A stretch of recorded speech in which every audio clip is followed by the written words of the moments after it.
Let's do this. All right.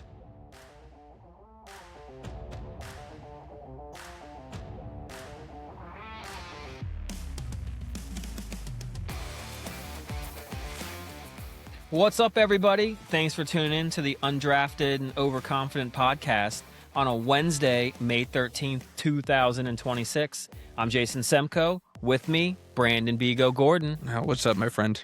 It's another day in paradise. Another day. So my shoulder is messed up, man. It's bothering the crap out of me. Dude, you can't just go from shoulder pressing like 225 pounds after working out for just a month. Yeah, I know. I was like, I'm just feel like I'm superhuman. Yeah.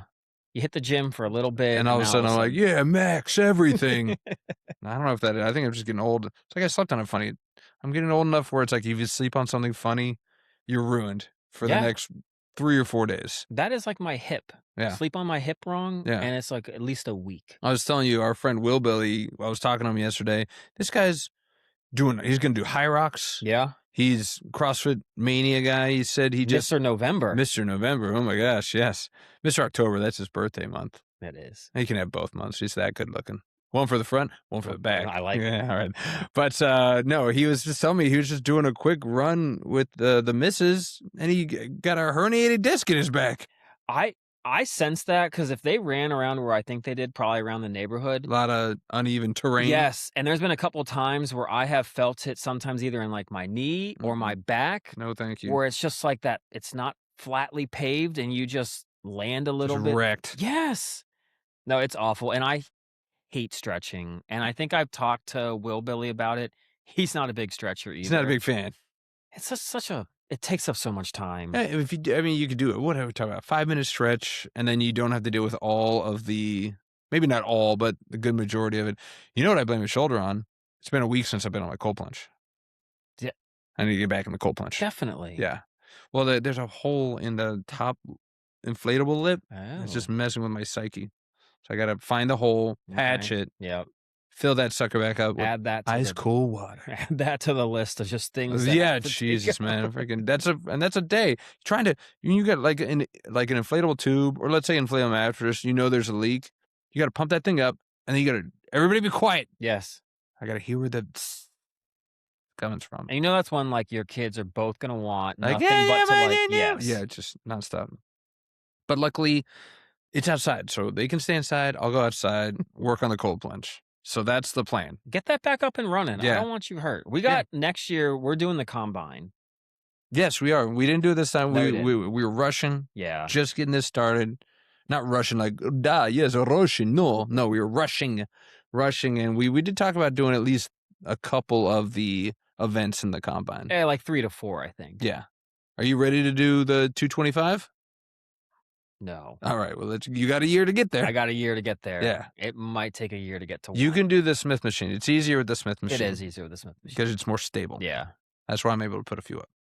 Okay. Yeah. Makes me feel better. When you told me that, a few months ago, I was like, dang, he's way ahead of me. No, I got assistance with the Smith machine. Love the Smith machine, though. Because, again, it's like, no offense, love my wife. She's not exactly spotting me on 225. That's iffy. You see you just watch one of those like horrific gym fails, and it really makes you think twice. You're like, I got you. Do you? I do think, though, not to get off on a huge tangent, but you just don't need to put the clamps on. Yeah, well, you're on a Smith machine. Oh, you're saying when it's free weight. Yeah. Like, that's the problem. These guys, like, they want to put, like, the clamps on to hold the weight. The clamps. Thing is, you're not supposed to do that if you're by yourself. Yeah, because you can just tilt it over. Off. Yeah, but it doesn't happen. Guys have, like, their specific... I just remember, like, with, like, Stephen Hunter lifting, he'd have to, like, turn them a certain way. Oh, my God. Make sure there was, like, certain OCD. clips on there. I love messing with them I'm and sure just making the plates a little off-center. It's like, what are you doing? Oh, my God. I'm trying to hurry up here. Get my lift on. Like it made a difference. Like it changed the weight just enough for the balance. The wind resistance on the plates. You got to limit that by making them all concentric.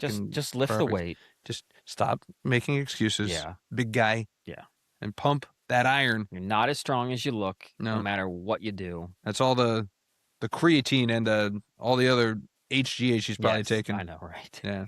Probably looks good though. Yeah, but I think we're getting used to the on-camera thing. I'm looking at the camera more so people can see my eyes, and I'm not trying to look too much at you. Getting the background going. You got your your terrible towel up there. Hey, Eggo's up there. Eggo's right here. Eggo everywhere. You can see them. I forgot to mention, look, I got the G right there for my last name. G.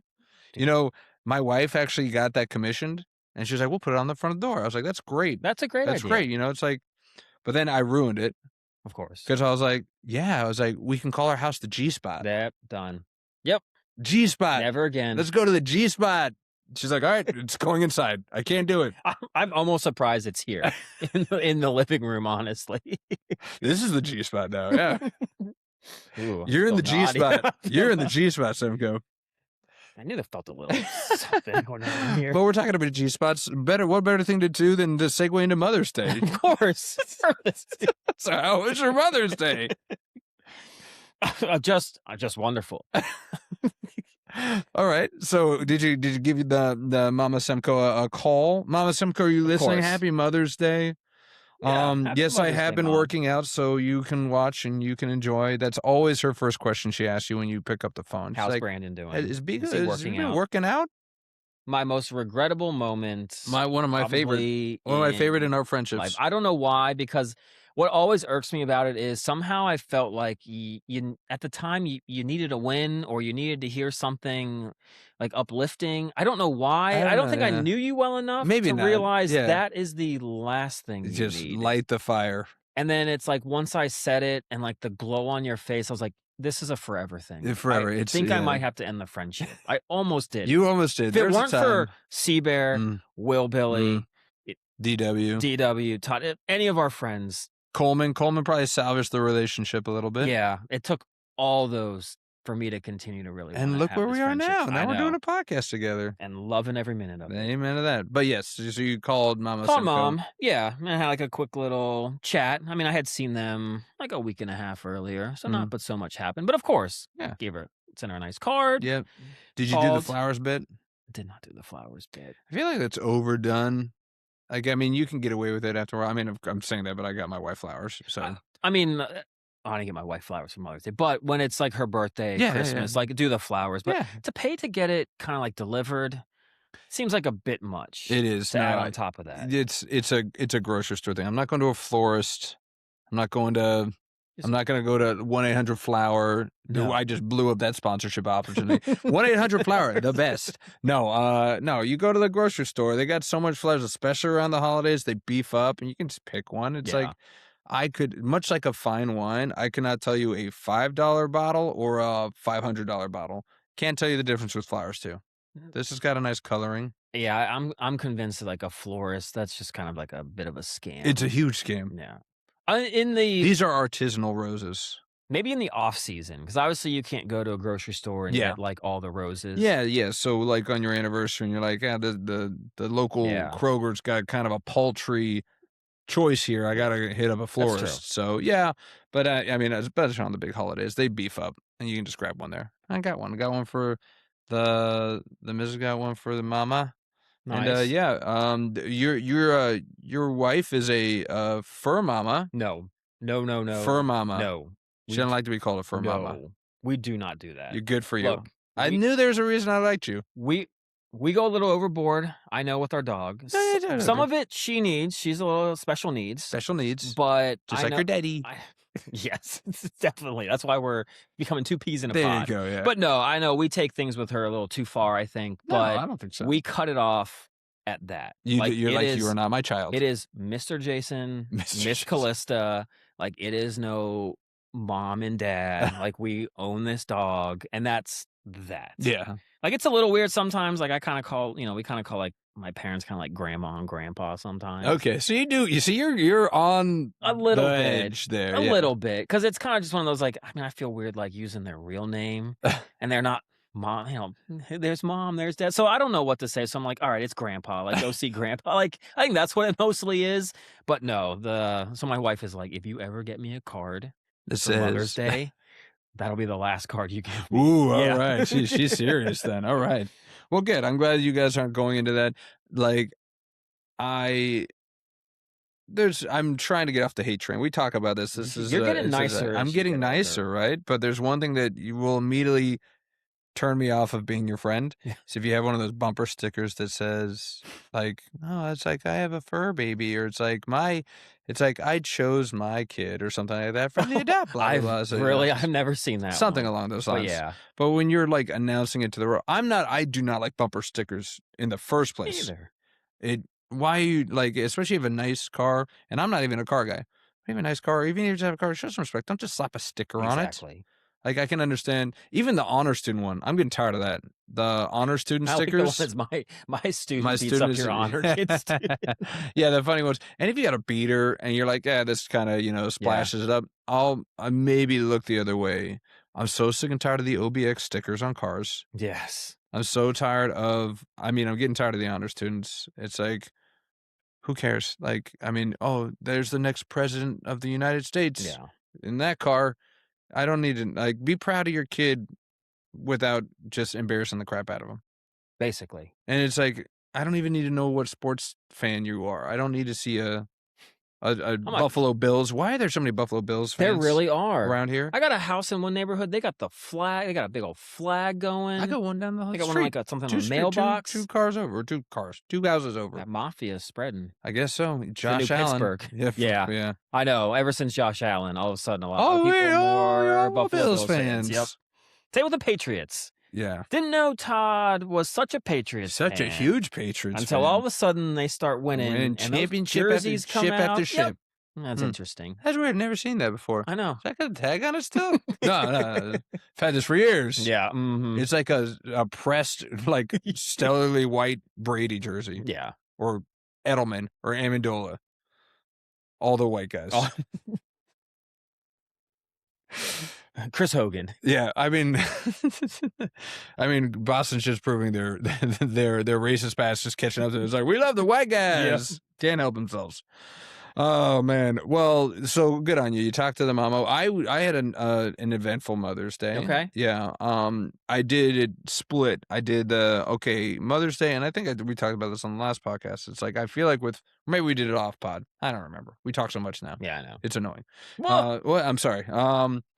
But it's like Father's Day and Mother's Day are completely different. Mother's Day, I feel like a true Mother's Day is removing the mother from the family and letting them have some peace and quiet. Okay. So it's like, go do your own thing. But on Father's Day, it's all about, let's do all the stuff with all the people, so there's no escape. Or at least that's where I'm at. I'm not a huge golfer, so I feel like that's what the other real big thing on Father's Day is that, you can go play golf for 12 hours or whatever. Is that okay? I feel like that's a Father's Day move. It's like, it's Father's Day, I'm going to go play golf or whatever. I'm trying to think. I don't think my dad ever did anything to left. Yeah. For Father's Day. So it was like, do something with your kids. But with Mother's Day, it's like, give me a break from the kids. Yeah. So I gave her a break in the first half. I took the kids to all their sporting activities. It wasn't a lot. And she went and got a nice little pedicure. Just a little time alone. She said that, surprisingly, she was the only person in the place. She did the whole place herself. Really? And when my wife doesn't want to, she does not want to be social. So it was heaven for her. Nobody was in there. She's like, peace and quiet, just do my thing. And then in the afternoon, I think I told you we were going to do Topgolf, right? Yeah. And we're like, this place is going to be empty. Wrong. Oh. It was packed. Was it really? Yeah, man. When we got there, we heard somebody overhearing that they didn't have a reservation. We were somewhat smart. We called ahead and we're like, okay, let's put our name in just in case. Good on you. Guy gets there, it's like a 2.5 hour wait. This was at like 12:30. It is Mother's Day. It is a Sunday. Oh, those golfers. But it's Mother's Day, but there were like families there. Yeah. And I was like, I didn't realize mothers like to go to Topgolf for Mother's Day. Apparently they do. Interesting. Okay. My wife's one of them. Yeah, but they had a blast. Train. Kids had a blast. They got all those little like games. So yeah, Mother's Day was good. It was eventful. That's awesome. Yeah. And I'm glad your wife got some moment of some silence. And breathe. Little quiet. Yeah. Nothing wrong with that. And then she got a little bit of noise because it was really loud at Topgolf. Yeah, it is. But it was a great Sunday. A great Sunday. My wife had Mother's Day. I got to put an exclamation point on our fantasy matchup, fantasy baseball, man. You are still my little bitch. My little fantasy little baby boy. The football playoffs say otherwise, by the way. Wow, sir. you're going to hang on to that thread. No, it's the playoffs, my friend. Oh, yeah? When the big dogs actually come out. What happened in the hockey playoffs? Oh, did we play in the hockey playoffs? Didn't need to. Didn't need to. You didn't get there. I didn't get there. Seabear took care of business. I know he did. But yeah, it took you down again, man. 6-5. I mean, it was closer than the experts thought, but another dub for Bigo. You know, I'm probably gonna jinx myself by saying this, but I do think some of your luck is running out. Oh my! Because going into Sunday afternoon, you had 4 of your best hitters still to go. Yes. And I had my piddly little catcher from the Tigers going. Piddly little catcher. Dylan Dingler. Dingler! And I was barely ahead in like 3 hits and runs, categories. Hits and runs, and I think I was it was down hit and runs by like 1 each. Okay. And RBIs, I think it was like down by like 4. Yeah. The old Bigo, the one that I really hated in fantasy, I would have taken both of those, and it would have been like a 9-3 U victory.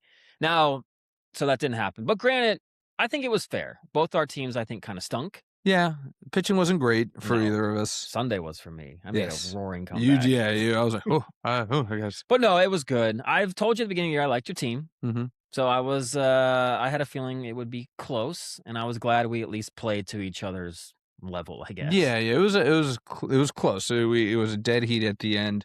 But I will say, if you go back and listen to the last podcast, you predicted this. So I'll give you're terrible at your true sports predictions. Yeah. The fantasy predictions, you were perfect. You said, I just hope I lose to you 5-6. That's literally what you said. That does sound familiar. Yeah. And then you did. That was perfect. There you go. I actually lost, but actually gained my lead by a game and a half in the standings. Yeah, because there were some real big blowouts in our league, right? Yeah. That's fine. So you lost by 1, and I continued to creep up. I mean, I went from 12 to 9 to 6. I'm at 4 now. I'm back where I need to be. I think though, literally like 4th place to 10th place is separated by like 2.5 games or something. Well, you've got a pretty staunch lead in front of everybody, 5 right now. But this is us just jinxing you right now so that it all goes away before you know. Thank God I'm playing Todd, and his team is just every day it's a new guy on the IL. So I might get through this week with a decent score. All right, so you're hoping. You're hoping that there might be a chance at it, right? Kind of kick a guy while he's down. Yeah. Hey, you got to win those ones. The easy ones, you got to win. I know. Right? But yeah, so fantasy matchup was pretty hilarious to me. You were leading. I remember when we did the podcast last time, you were up like 8-3, and in real time we saw it shrink down super fast. Yep. So I'm stoked that I always get to kind of lord this over you. Anytime I can lord anything over you, I just can't help myself. But other thing that I want to lord over you is that I said that Skynet's coming, and I said that the robots are coming. You did. And we're seeing it more and more now. So there's an article that came out, I think it was yesterday. We saw the fastest robot running like Usain Bolt. Yes, we did. Now we're seeing a robot in China that you can get into, like an exoskeleton, and it's super strong. It like knocked over like a brick wall. Did you see the video that I sent you? No. Yeah, so there's a Chinese robotics company, and they're allowing you to pilot your own giant robot. So for those of you that need a visual aid, have you seen Alien with the exoskeleton with Sigourney Weaver, or Avatar? You seen Avatar? No. You haven't seen Avatar? No. How are you like the only person that hasn't seen this movie? Because I'm the only one that didn't buy into this blue people in their world. A 3-hour James Cameron. Look at how good I am at making these. What is the word you like to use? Cinematography. What is it when they have like a really good cinematic, like aesthetically pleasing? Basically, yes. Yeah. Whatever that like phrase is that everyone likes to use. I can't stand that. I hate good visuals. They suck. I want a good movie. I don't need a good visual. I don't need these blue people going around. Blue people. You're sounding really racist towards blue people. I don't need all these blue towards people. The Avatarians, yes. Avatarians. They're not called Avatarians. Whatever. I don't want to know what they are. I think they're Pandorians. They live on Pandora. I remember hearing that. Oh, somebody hasn't watched a movie. You know what they're called. Because it's all over the place. It was all over the place.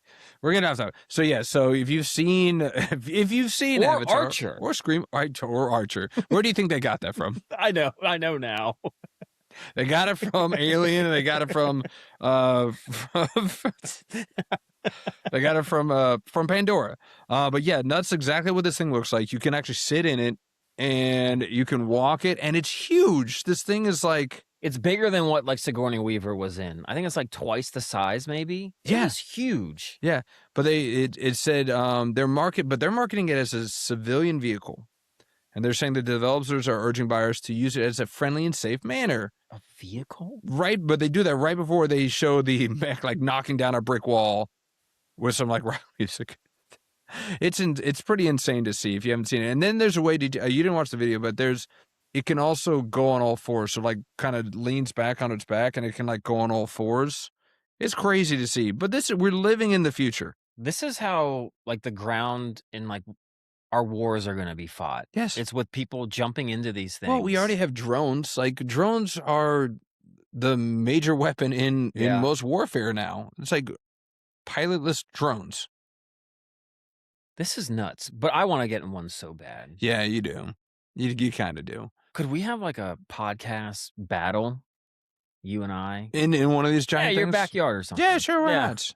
Yeah, well, apparently this costs, I don't know if we need a lot of sponsorships for this, because this specific one, it's called, it's the Unitree Robotics, they're called the GD01. Okay. First off, it weighs about 1,000 freaking pounds.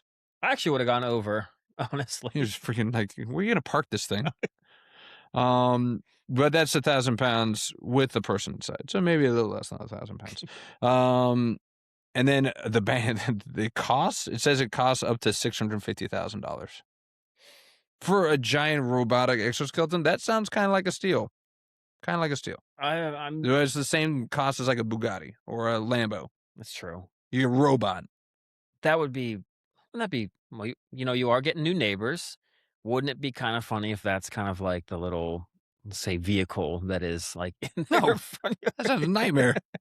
Although my previous neighbors had that 10 or 12 foot skeleton that they brought out for Halloween. Yes, you saw that thing? Yeah. You saw it. That was cool. It was cool.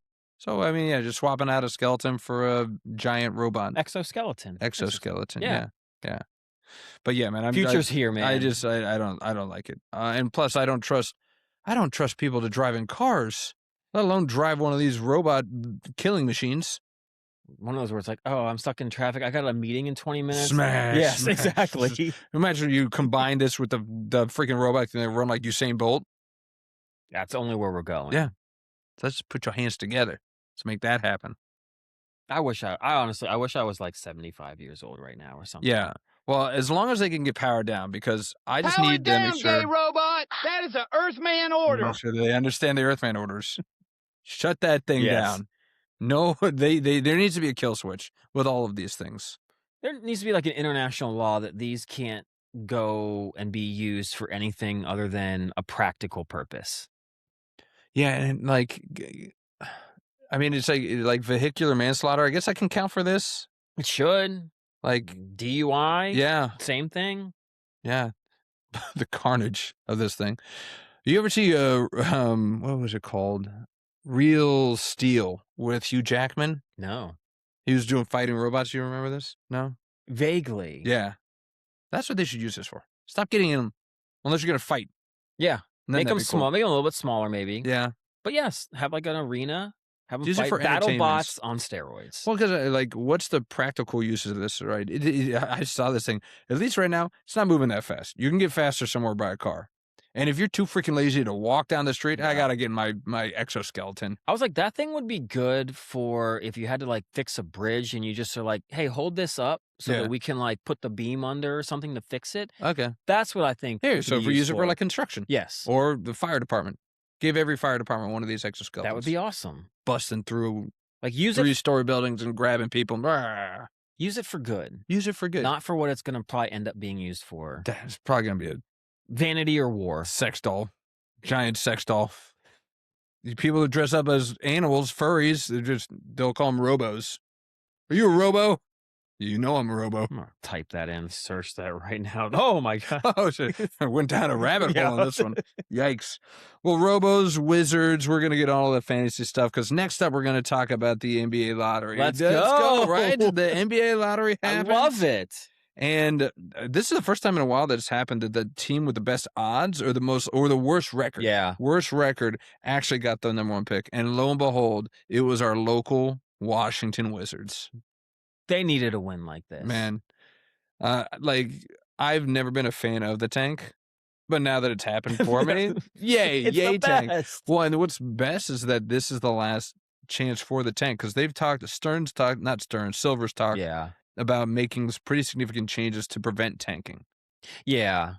Yeah, it's they haven't come up with it yet, but There's a lot of discussion about actually punishing people if you have like the worst 2 records in the league. Yeah. One of the suggestions that they have is that if you're actually in the worst 2, you actually lose a couple balls. you do.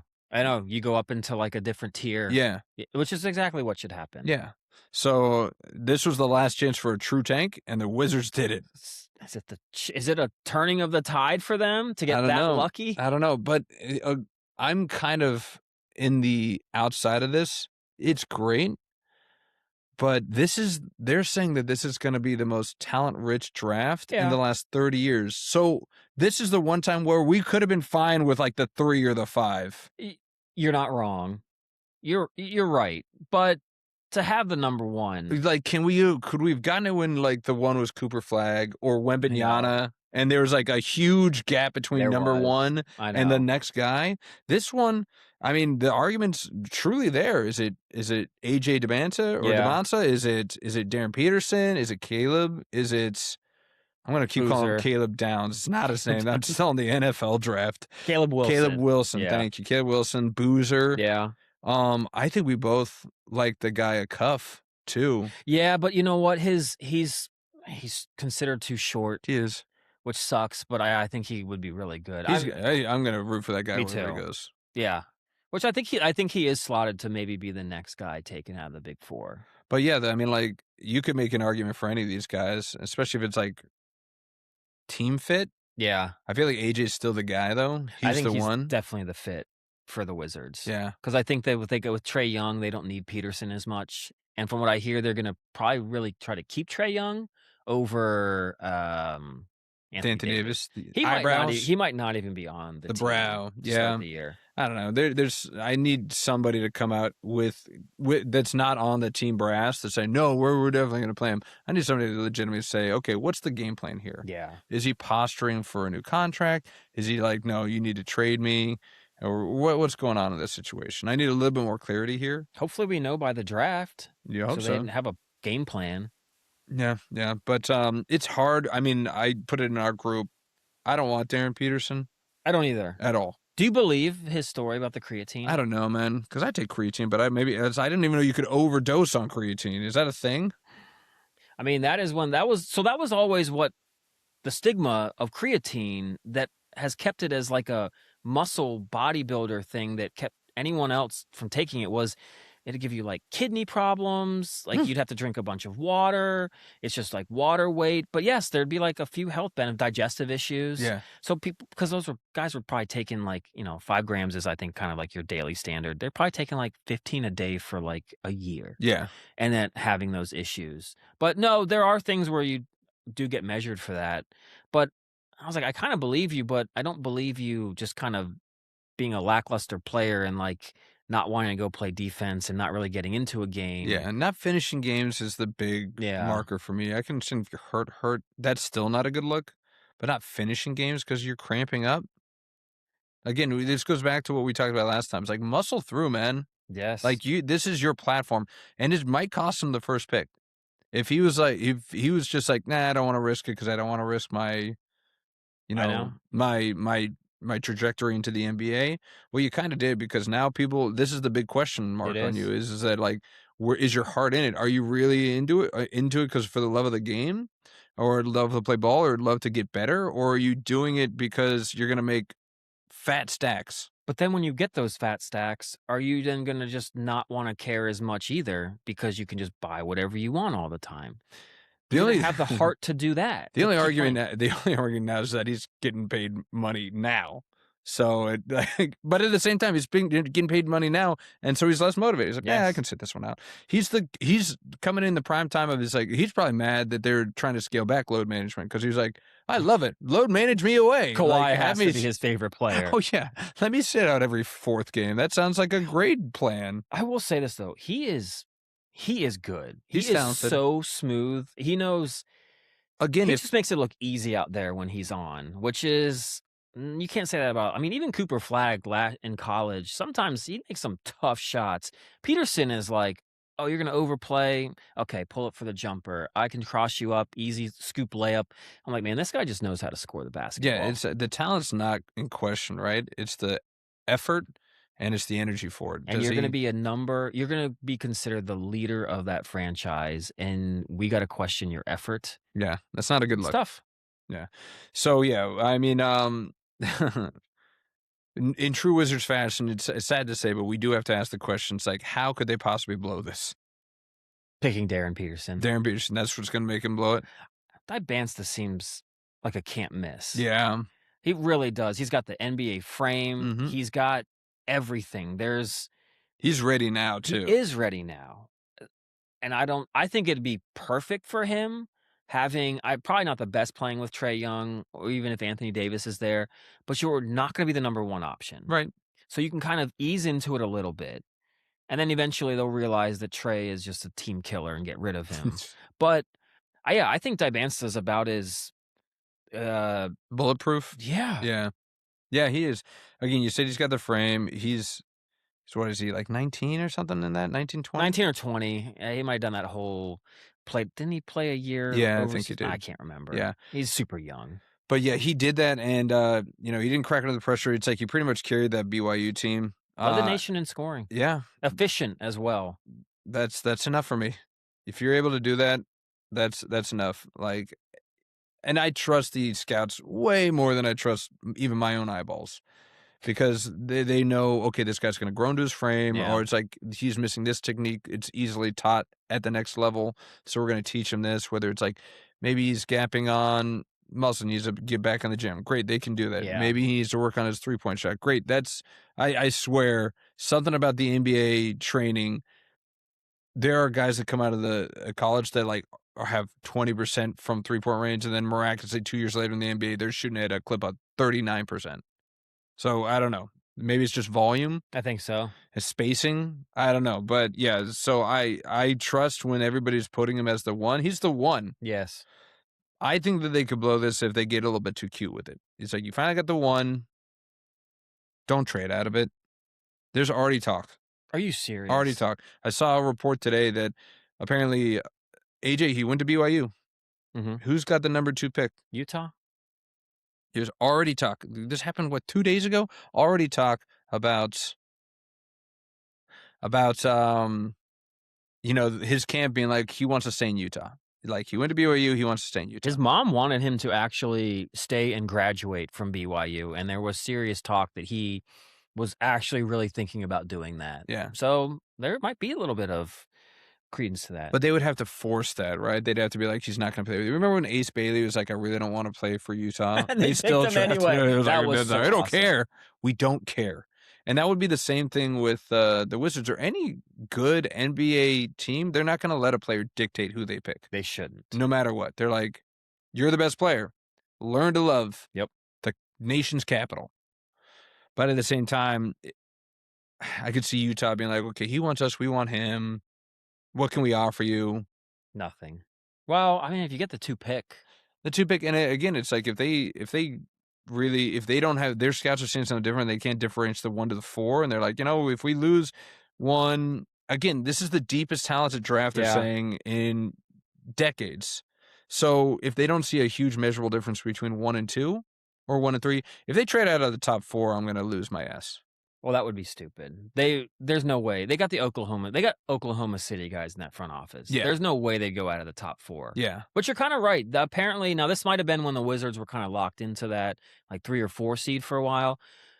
Wizards apparently really did like Caleb Wilson, like a lot. And I don't know if that's just because they just figured they couldn't get to Peterson or Dibansta, but they really seem to like Caleb Wilson. So you could be onto something where, I mean, if they can get the 2nd overall pick and then get, I don't know, another first rounder protected probably or something, and they're like, we wanted Caleb the whole time, but I don't know. Well, the one good thing about this is they have a month and a half to just go through as much tape as and freaking overthink possible. Yeah, it's true, overthink it. Like the NFL draft. We'll go someone else. I don't know. Yeah, I mean, there's definitely a risk of them overthinking it. But I'd like to think not. I put in the chat, it's like, if we get Darren Peterson, I have to get off the wagon. I have to get out of the Wizard wagon because he's the only one that I could see out of the top 4 with bust potential. Yes. If you look at the safest, he's the least.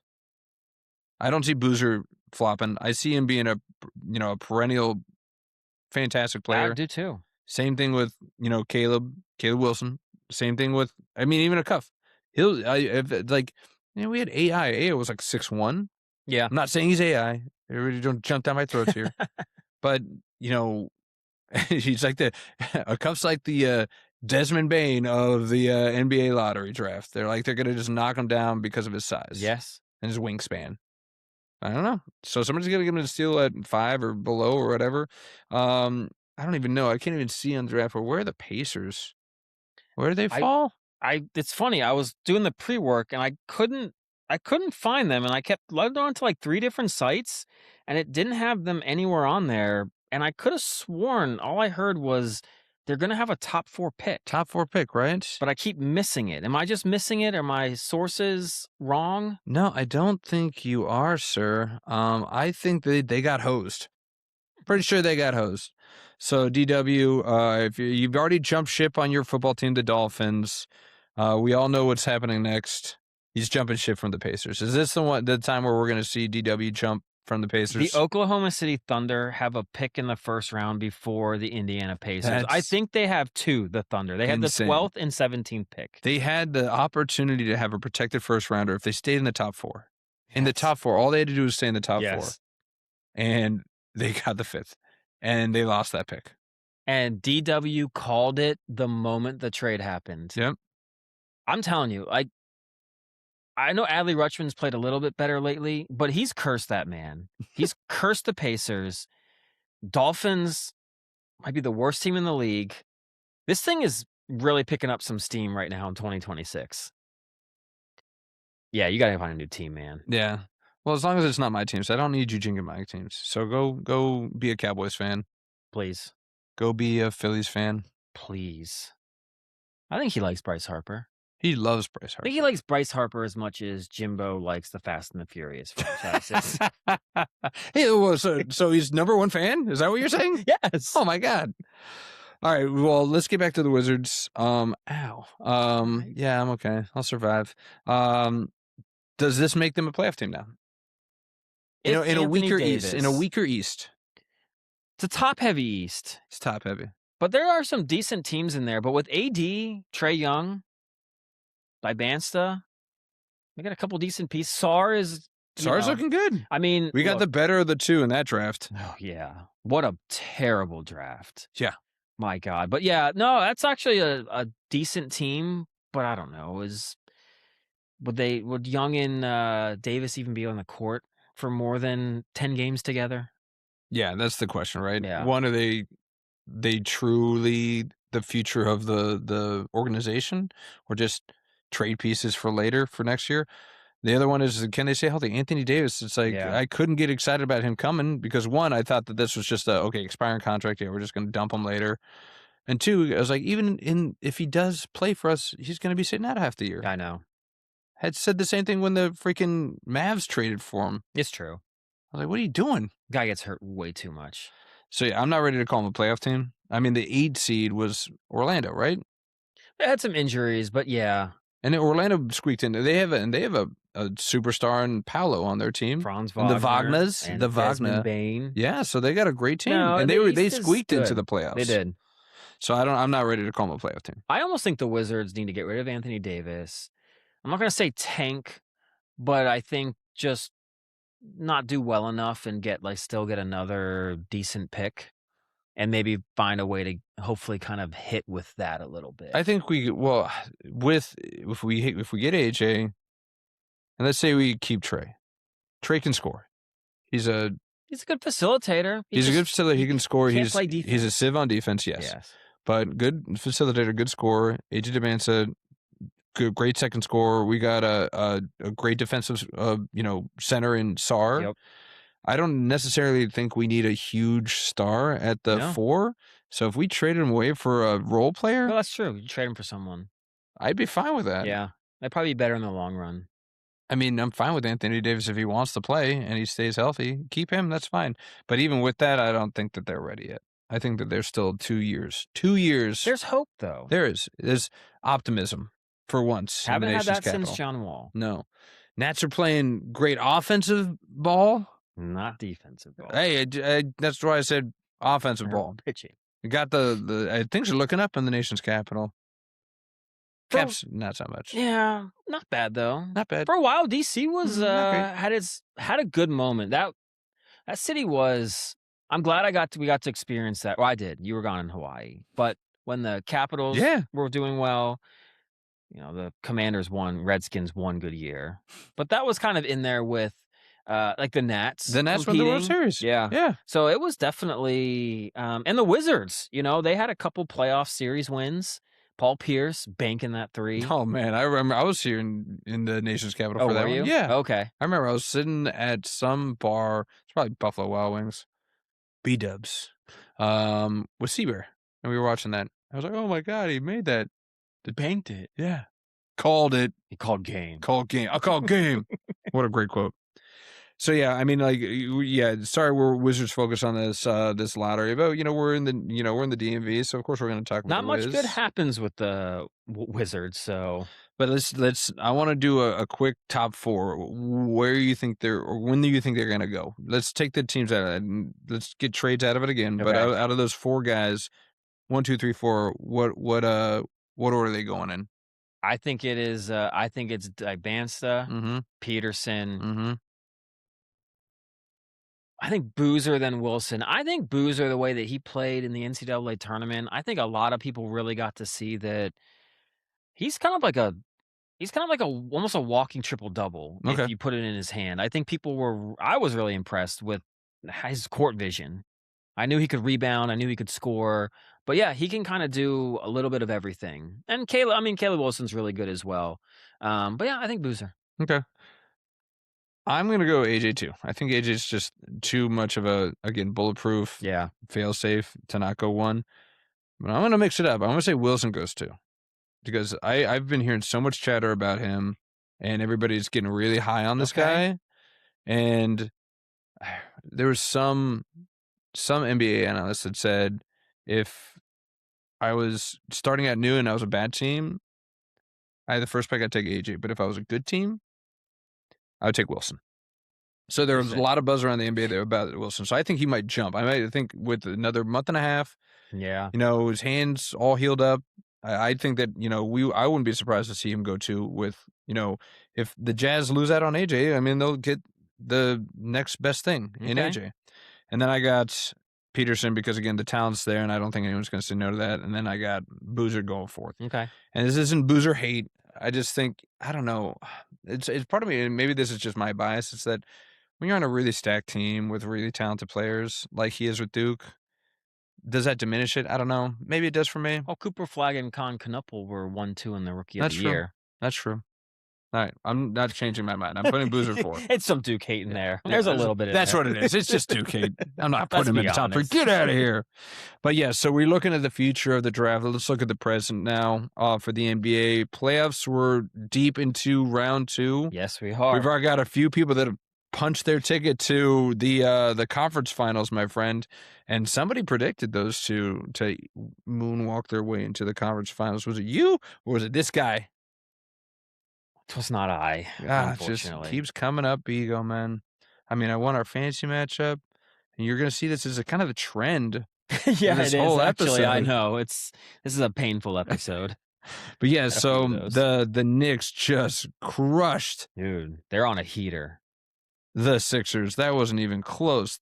Their last game, they won by 30 points. They put up 144 on the Sixers. That is unacceptable to give up 144 points in the playoffs. Yeah. Playoffs? They did not show up. Yikes. And then, not that OKC was any less dominant, but did anybody really have the Lakers beating the Thunder? I can't believe the 4th game they kept it under 10 points. Yeah, 115-110, final game. Yeah. We've turned a new leaf and give LeBron a little bit of love for trying to drag them into the finish line. Yeah. But OKC kind of took care of business. But we got 2 exciting matchups still, man. The conference finals are anything if not decided.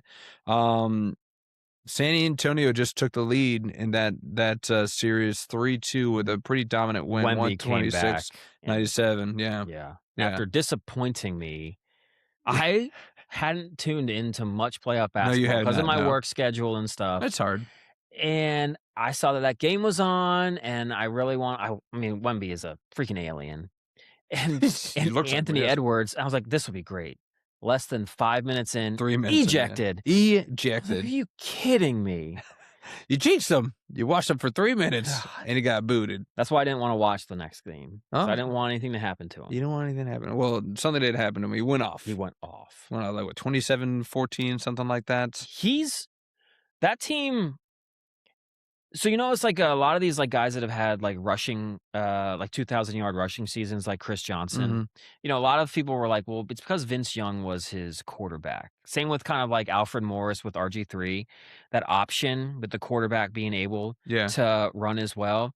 There was a couple plays I saw in the highlights where Wembayama, he's a center. But like when someone's driving and he's under the hoop, he pushes himself all the way back to the 3-point line. So either if the defender stays there to stop the layup, passes it to Wemby for a 3, or if the defender's like, well, I got to cover this guy that hits 3s, he just leaves and the guy has a layup. I'm like, these guys all just get better because of Wembayama. He creates so much without sometimes even needing to touch the ball that it just makes it easier for everybody else on the Spurs. Bit of a cheat code. Yes. I'm sorry, but a guy that's how tall is he? Like 7'3"? No, he's like 7'6". Yeah, 7'6". 7'6" shouldn't be able to shoot a 3 like that, but he can.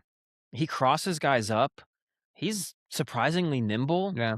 And I mean, you look at the rest of that Spurs team, it's like, De'Aaron Fox, I mean, like you said, if Wemby opens up the lane, he's so quick, he's getting to the hole. Castle was a huge pick for the Spurs. Yep. So, I mean, they've got a strong team. The Spurs got a strong team, but again, they're not out of the woods yet. I mean, Ant could take over a game too, but Gobert's got to do something. I know you're going up against the Freak. I know. But you can't have a game where you score 4 points and you get like 5 rebounds. You're the stifle there. You had 1 block. I understand this guy's towering over you. You got to block somebody else, though. You're stronger than this guy. Well, also, too, a lot of times they're actually not playing Gobert when Wembayama's in there. I know. So it's like, well, then you've got to be owning when Wemby's not in there. Right? So, yeah, I mean, he was probably the reason why the Timberwolves won the first series, threw back the clock on Jokic. Yeah, he needs to show up in Game 6. I think they do win, go to Game 7. Okay. I'm excited for that. Yeah, all right. It's been a while since... No, it's not a while, but yeah, I'd like to see a Game 7. That'd be nice.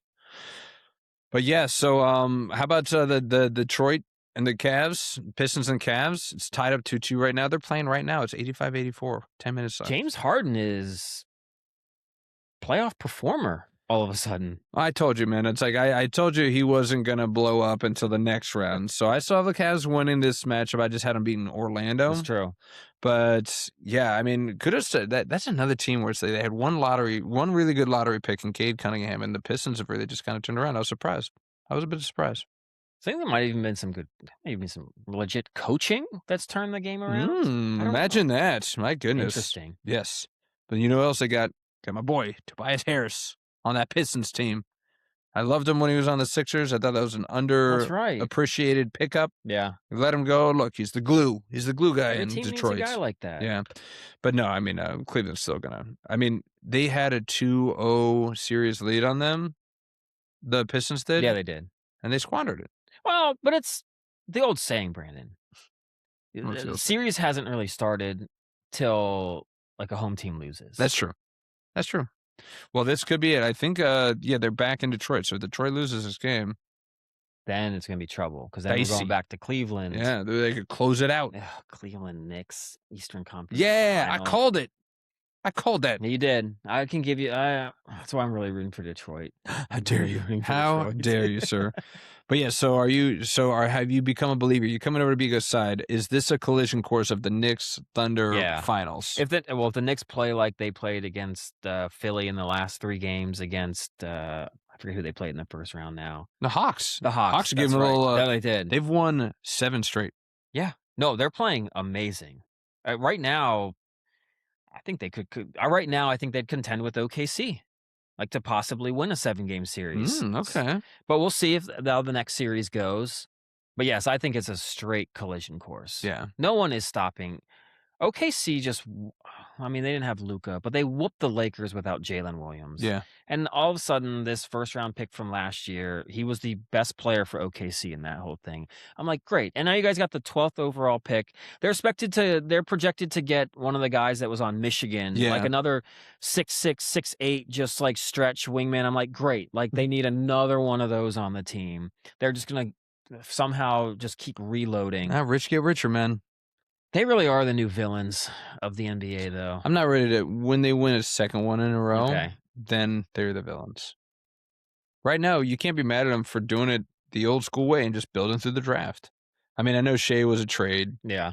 But the rest of it's building through the draft. Well, some of it is they're flopping. And a lot of people don't like I don't like that. A lot of people don't like that. And I will say, they do get away with a lot of contact that doesn't get called. They're just sneaky about it. Yeah. It's like you just get that like reputation as being a really good defensive team, and somehow the refs kind of just think of that as like, well, they're just playing defense. Yeah, like a defensive player of the year, I think you get a lot more. You get away with a lot more. You know, I guess when you join a league, right? Like a rookie, they ain't gonna get no call. They go into the lane with 2 guys, not getting that call. But LeBron goes in there, and there's 4 guys. I mean, or just 1 guy, he'll get the call like almost every time. Yeah. But yeah, you're right. OKC probably needs to win another one, but people are really jumping on the hating bandwagon. Well, again, it's easy to hate when you're flopping. That's part of the reason why people really started hating on Harden. I couldn't stand the worst thing that I ever saw, and I think this might have been the beginning of the end of me wanting to even watch the NBA, is when he would do that bit where he's on the 3-point line and he pump fakes, and when the guy comes up, he charges into him and takes the shot. Gets a 4-point play. Yep. The worst. Credit to him for making the shot, but still. Well, there's sometimes, I know we just spent all this time talking about the NBA, but I do want to say that I feel like I have said something where I was like, I think I might start watching the NBA again. Some of these playoff games. Dude, it's like watching us playing at Walter Reed. I know. You said this. Yeah. I mean, I watched it for 5 straight minutes, that Timberwolves Spurs game. Yeah. Guy just throws it in bounds. The guy dribbles up the court. If he can't drive, he passes it to another guy, and either he just stands there with the guy in his face and shoots the 3, or takes it himself and goes one-on-one and tries to score. And then if he scores, the other team gets out of the basket and just throws it down the court to someone. Half the time it gets picked off. I'm like, this is just like watching us amateurs. We just aren't all 6'8" and can dunk. Yeah. It really waters down the game when you're like, this is what I look like when I play out there. You want them to run a play? That's why you like Golden State so much, because there was always a lot of picks. Yeah. A lot of, getting people open. San Antonio back in the day. Yeah. With Manu, Tony Parker, with Nate Dogg on the team. Nate Dogg. You never heard Nate Dogg sound like Manu? He looks like Manu. You're right. He does. Bald spot and everything. Shout out. Come on. Manu, you watching this? You talk to Nate Dogg, don't you? Not really. No, Will Billy talks to Nate. Will Billy, get Nate Dogg on the pod. Make sure he's listening. We're family friendly. Get the kids involved. Yeah. But all right, so we're gonna move on from the NBA. We're gonna go to the NHL playoffs because this is just drive that through. And again, the common theme is Bigo is right again. Oh my God, how is this happening? Carolina zoomed. I think they had swept before we even finished recording last week. They've been sitting around waiting for whoever's going to win between Buffalo and Montreal for over a week. Series, yeah. It is, yeah. So, yeah, I think Buffalo, was it last night they ended up winning 3-2 for Montreal? It's a 2-2 series there. This is the Taylor 2 series. Although Colorado's having some problem right now. They were up 3-1. Yes. We're playing right now. Minnesota's up 3-1 right now. They're still up with 3-1, okay. 3-1, so yeah. But you got Vegas that's taking the lead over Anaheim, 3-2. That's been a great series, too. So those 2 series, Buffalo, Montreal, Vegas, Anaheim, seem good. But again, I'm going to ask you, I'll get to that. But who you got, man? So, like, with this, I mean, they've given up 3 goals today. You put in here that you're a little bit concerned about the Colorado goalies. Well, going into game 3, I think there was some thought, or game 4, that I mean, they did pull Blackwood after game 3, I think. And so there was a lot of questions if they were going to go to, God, they both like Wedgwood. Wedgwood and Blackwood.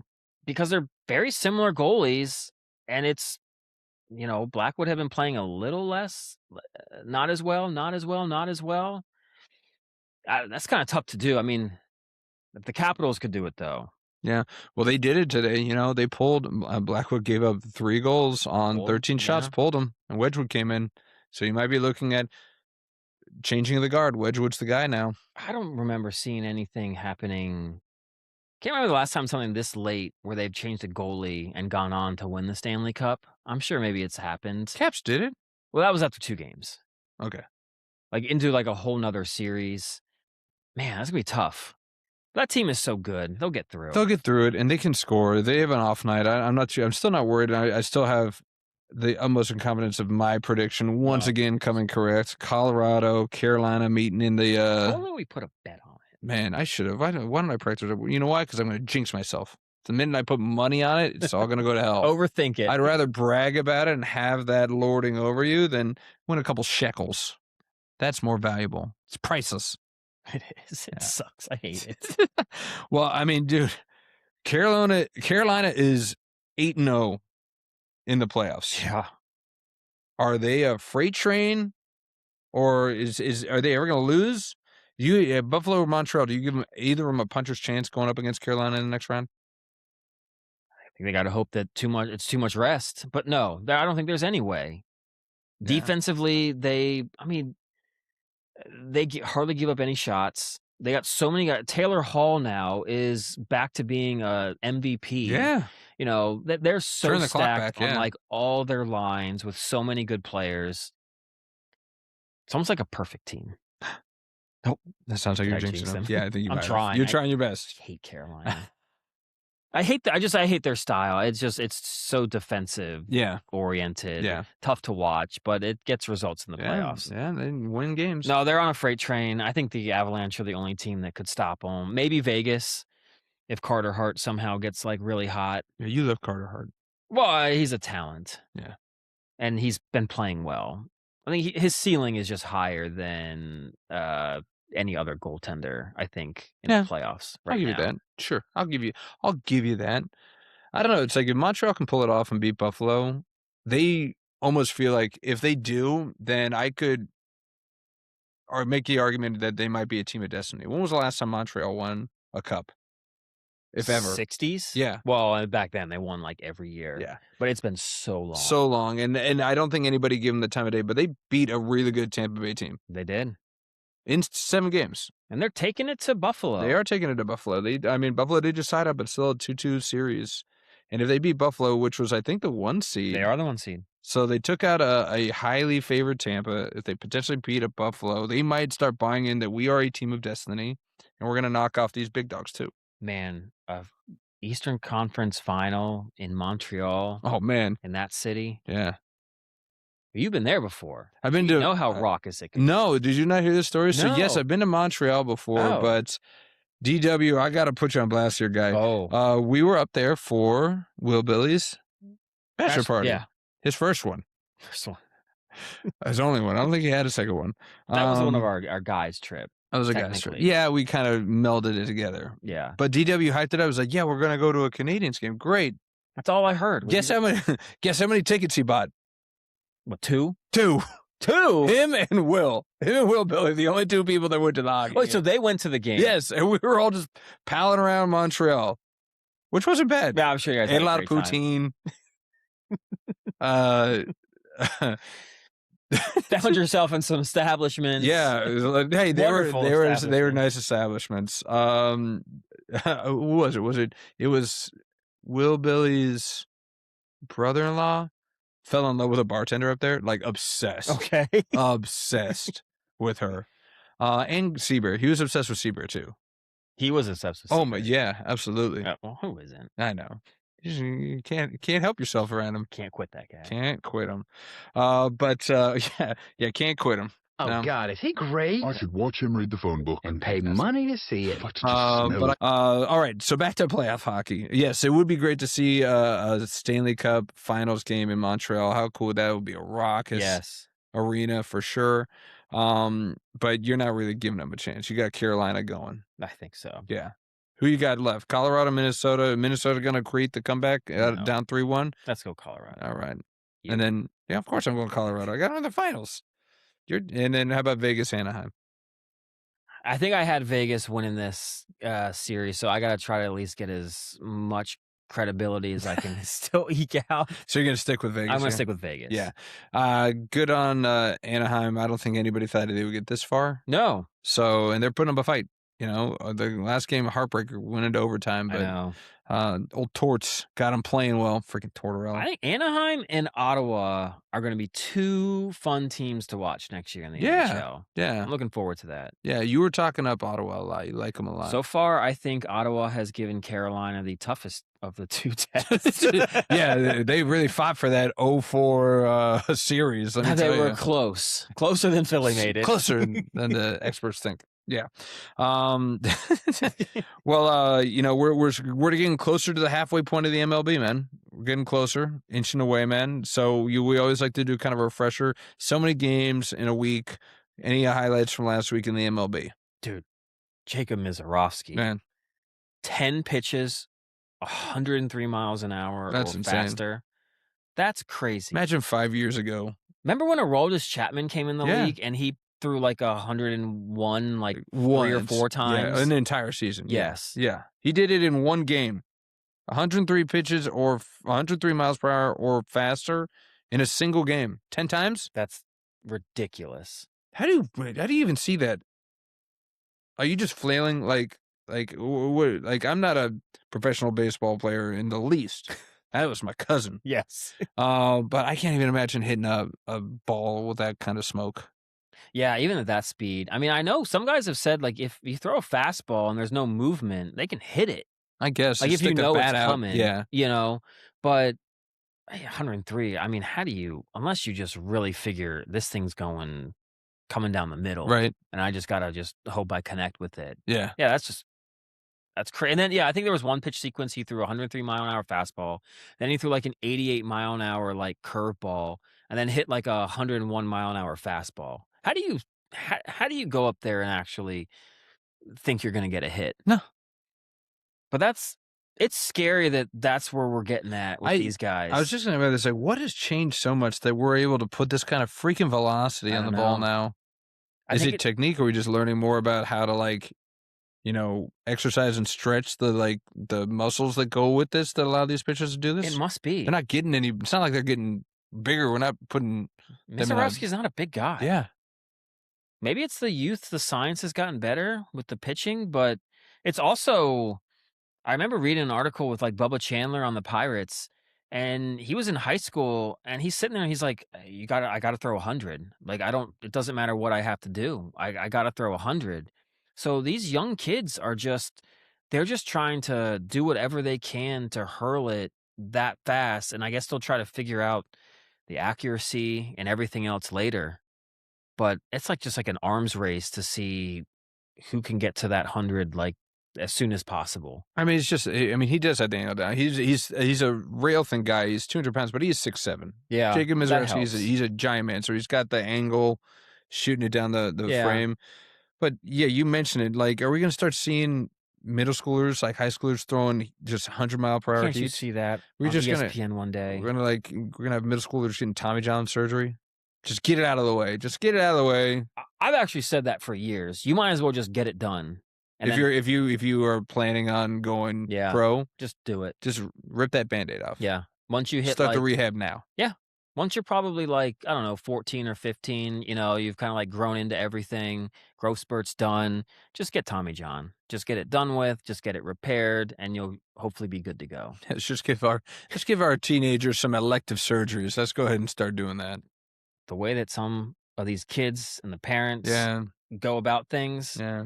That's almost what I'm. Maybe the new stage moms. It's the ball player dads. Like you have to compete. Look, I loved. Oh my gosh, who was the speed skier that we watched at the Olympics. Your girl? No, the guy. I can't remember his name. Oh, yeah, Stoltz? Stoltz. Yeah. He was homeschooled Yeah. to basically train to be an Olympian. This is what you'd have to compete against if you wanted, like, thinking your kid's going to go to the Olympics. You got to compete with a parent out there that's just going to This is your homeschool life. their kid This is your life. to turn it into doing this. Like the Williams sisters almost. Their dad just forced them to play tennis all the time. Yeah. Like, so what's not to say that some of these parents wouldn't say, well, yeah, if my kid can get a Tommy John surgery now and chances of him being able to, like, be a better pitcher in the future, why not? Yeah, it's true. It's scary, but there are those out there. Well, again, I wasn't joking when I said, it's the stage moms. It's like, it's like the people, it's like the parents that encourage their kids to become child movie stars or child stars, right? And a lot of it's perpetuation. It's like, oh, I made it into AA and you're my kin. Yeah. So let's make you just this hyperbolic chamber, like bionic pitcher and just get everything pulled and everything stretched and you're going to be just this elite specimen. I don't know. That sucks. Let the kid be a kid. I know. Do you ever sit there and think, because you played like a bunch of different sports growing up. Mm-hmm. I did too. I mean, I played mostly soccer, and that was towards the end into like high school and everything. I played that a lot, but man, I still found time to play basketball, like run track. I don't know. Do you ever sit there and think, though, maybe if I had just focused on one thing, it would have been better? Or are you happier with how you did it?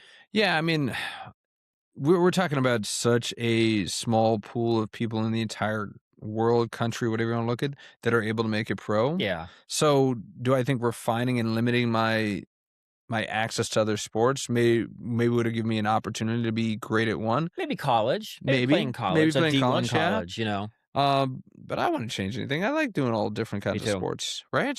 Wouldn't have never met you guys. Oh my God. If I hadn't. That's right. Played all those different sports. I've been like, look at that stupid footballer over there kicking. It's soccer, man. Yeah, it's soccer. Jerk. Loser. Oh God, he's coming over here. Oh, run. Oh my God, he's so fast. He's kicking the ball at me. Oh no. No, I mean, at the same time, I feel like if you have innate talent, I feel like that makes the difference, right? The Stoltz, I mean, like they probably, because I saw the highlight reel of him when he was a kid, and it's like he had never tried skates, but once he got it, he was obsessed with it. Or at least that's what they said. They're like, he was obsessed with it. It was like, no, I wasn't. Shut up. Yeah. You love it. But I feel like at a young age, if you're like, this guy's really good at this, then maybe that drives you're doing only football. Or you're doing only baseball. But if not, if it's just kind of like, hey, he kind of just tripped over his own feet. All right, let's just do everything, see what sticks. Yeah. Right? So I don't know. I don't know if that, but at the same time, as a father now, I don't know. It's like, I don't know if I'd want my kid to be so obsessed about one thing. Yeah.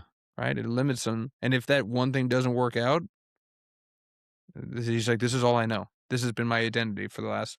Get the burnout, man. I kind of got some burnout in high school with soccer. Yeah. Like it just, I don't ever want to practice like ever again. Like I'll play every single day. Yeah. But like we did like the senior like club team. Yeah. And they're like, you had to go to 2 practices a week to be able to play in the game. You're like, done. I was like, oh my God, really? I was like, fine. You're the Allen Iverson of club soccer. Like a little bit. I really kind of was. Practice? I was a bit of a diva. You diva. Towards I can the see end that. too. Yeah. I was like, I'm better than these people. Like, just like, do I really have to go to 2? And it's like, you're gonna make me run? Like, we're doing wind sprints in practice. In practice? Yeah. Oof, you weren't feeling that. Save my wind sprints for the field. Exactly. Or the pitch. Yeah. The pitch. Speaking of pitches, we're back on baseball. Yes, we are. We can talk about the only two-way player right now, Ohtani. Yeah. He's definitely not living up to his moniker of the best player in baseball right now. No. What Especially at least hitting. You got any of his stat numbers right now? I think he's batting something like 242. 230 last time I checked. 233 right now. He's only got 4 home runs on the year. Yeah. He's got like maybe 11 to 15 RBI.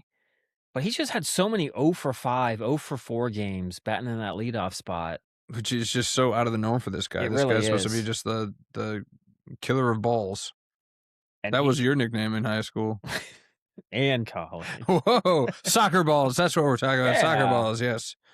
Woo. No, but yeah, I mean, like His stats are, I mean, if you took his name off of those stats and you're like, wow, this is probably He's not a leadoff it's probably hitter. an eighth bat Yeah. second baseman. But yeah, he came back. Maybe we're reverse jinxing him. He went 2 for 4 today, but he's up to 240, 7 home runs. But a guy of his stature, you'd assume he'd be chasing Judge right now for the home run lead. It's not even close. Yeah. He's not even looking that great at the plate either. So the question is then is what's different than this year from last year? What's different? I think honestly, being not pitching full time and hitting, I think he's kind of like they say when you come back from an injury, like to get into game shape. I don't think he's into like a full season of pitching and hitting full throttle shape. That's 100% it is. It's that he's splitting time. I know that he's good at both, but he's splitting time, and he was great last year. And he only pitched 14 games last year, and they only threw him out there because I had him on my team forever. They'd only throw him out there for like 2 innings, then 3, then 3, 4, like slowly. Yeah. So his innings were low. But I mean, he's already at 6 games played this year, so he's almost at half of what he did all of last year. And I understand he was coming back from an injury. Everybody stopped chewing me out. But I mean, he was hyper focused. In 2024 are easily his best batting years. The 1 year he didn't pitch a lick. Nope. He batted .310 with 38 home runs. No, I'm sorry, that's stolen bases. 50 homers. 50 home runs. 50-50 54 year. home runs, 130 RBIs, and 59 stolen bases. He comes back the next year, 282.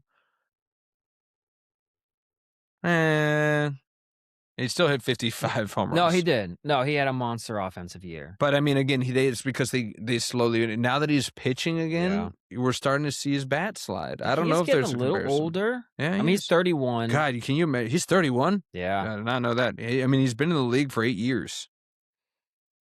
That's just got to be a toll, wear. man. It just does. Power to him for even doing it for as long as he has. But that's going to be the big question eventually. Is he's just going to have to do one or the other. Well, I mean, you'd see even like position players near the tail end of their career, if they're just a powerful bat, they just stop playing the field. You're the DH now. Miguel Cabrera, it happened perfectly. Of course, he ballooned up. Yeah, he did. But he went from third base with the Marlins. You remember that? Yes. First base with the Tigers, and then he's like, nah, I'm just going to hit the ball professionally. And, Not a bad gig. And now Ohtani's hitting and pitching. It might be too much. I mean, he's not in the field, so I guess they have that. It's the only time he's on the field pitching. is pitching. Yeah, but still. That's going to be tough, though, like to have to make that decision of whether or not you... Because, I mean, that arm, though, is just... It'd be cool if you could just have him for, like, the playoffs. Yeah. Just bring him in like a bullpen or something. I don't think that's a bad idea. The Braves do not need him to pitch. They are going to blindfoldedly stumble into first place in the West. Yep. Save him. Save him for the playoffs. Less chances for people to see him pitch. Still have him do a pitching regimen. Yeah. During the regular season. Keep his arm warm. Kind of like he was doing a lot last year. They just kind of had him, like just pitching on off days, but not really to the extent of like, I'm going to be a starting pitcher for 6 innings. And then save him for the freaking playoffs. Why wouldn't you? You guys are loaded. And you guys are, again, I mean, I know that the Padres good on them. They're putting up a fight in that division right now. And actually, they're in the lead of the division right now. They are. By a half game or a game. But I don't know if anybody reasonably thinks that they're going to win that division. It's still the Dodgers division. It is, but I don't know if the Dodgers won the division last year. What? That can't be right. I don't know. I think... Where's our fact check guy? Fat fact. Fat facts. So, yeah, I don't know. I'm sounding like a broken record when I keep saying it's a long season. It's so I know. It's no longer like we're almost 2 months into the season right now. I think June 1st is when we can officially can't say it anymore. It's like wearing white after Labor Day. You can't do it. Can't say that it's kind of like past June 1st, maybe 2 or 3 guys will rebound from a slow start. Okay.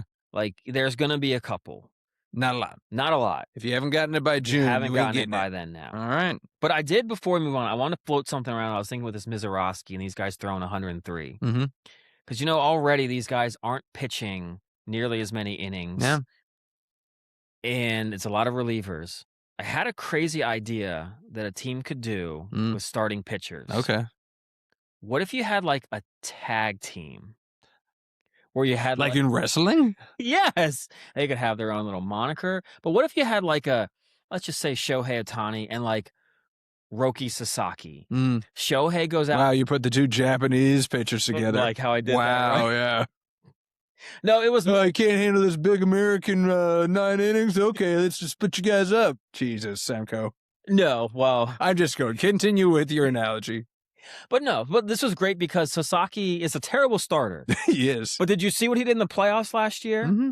So what if you had Shohei go out for 3 to 4 innings? Get him warmed up, build up a but that's good it. lead. You don't have to like over pitch him, and then have Sasaki come in for 3 to 4 innings, and then you go to the bullpen for the 8th and the 9th. Yeah. That's where we might be headed. Mizorowski throwing 103, you cannot do that your whole career. No. You're going to become a 3 to 4 inning guy, so get you and like Logan Henderson on that squad. Yeah. Those two going out there, like they'll be like the flamethrowers or something. They'll have like a nickname, moniker. How is that going to be? You're already looking at marketing. You're already looking for advertising opportunities. Yeah. I think I can't wait till a team starts that. Yeah. Start calling them the Flamers. We're the Flamers. Let's get it past you.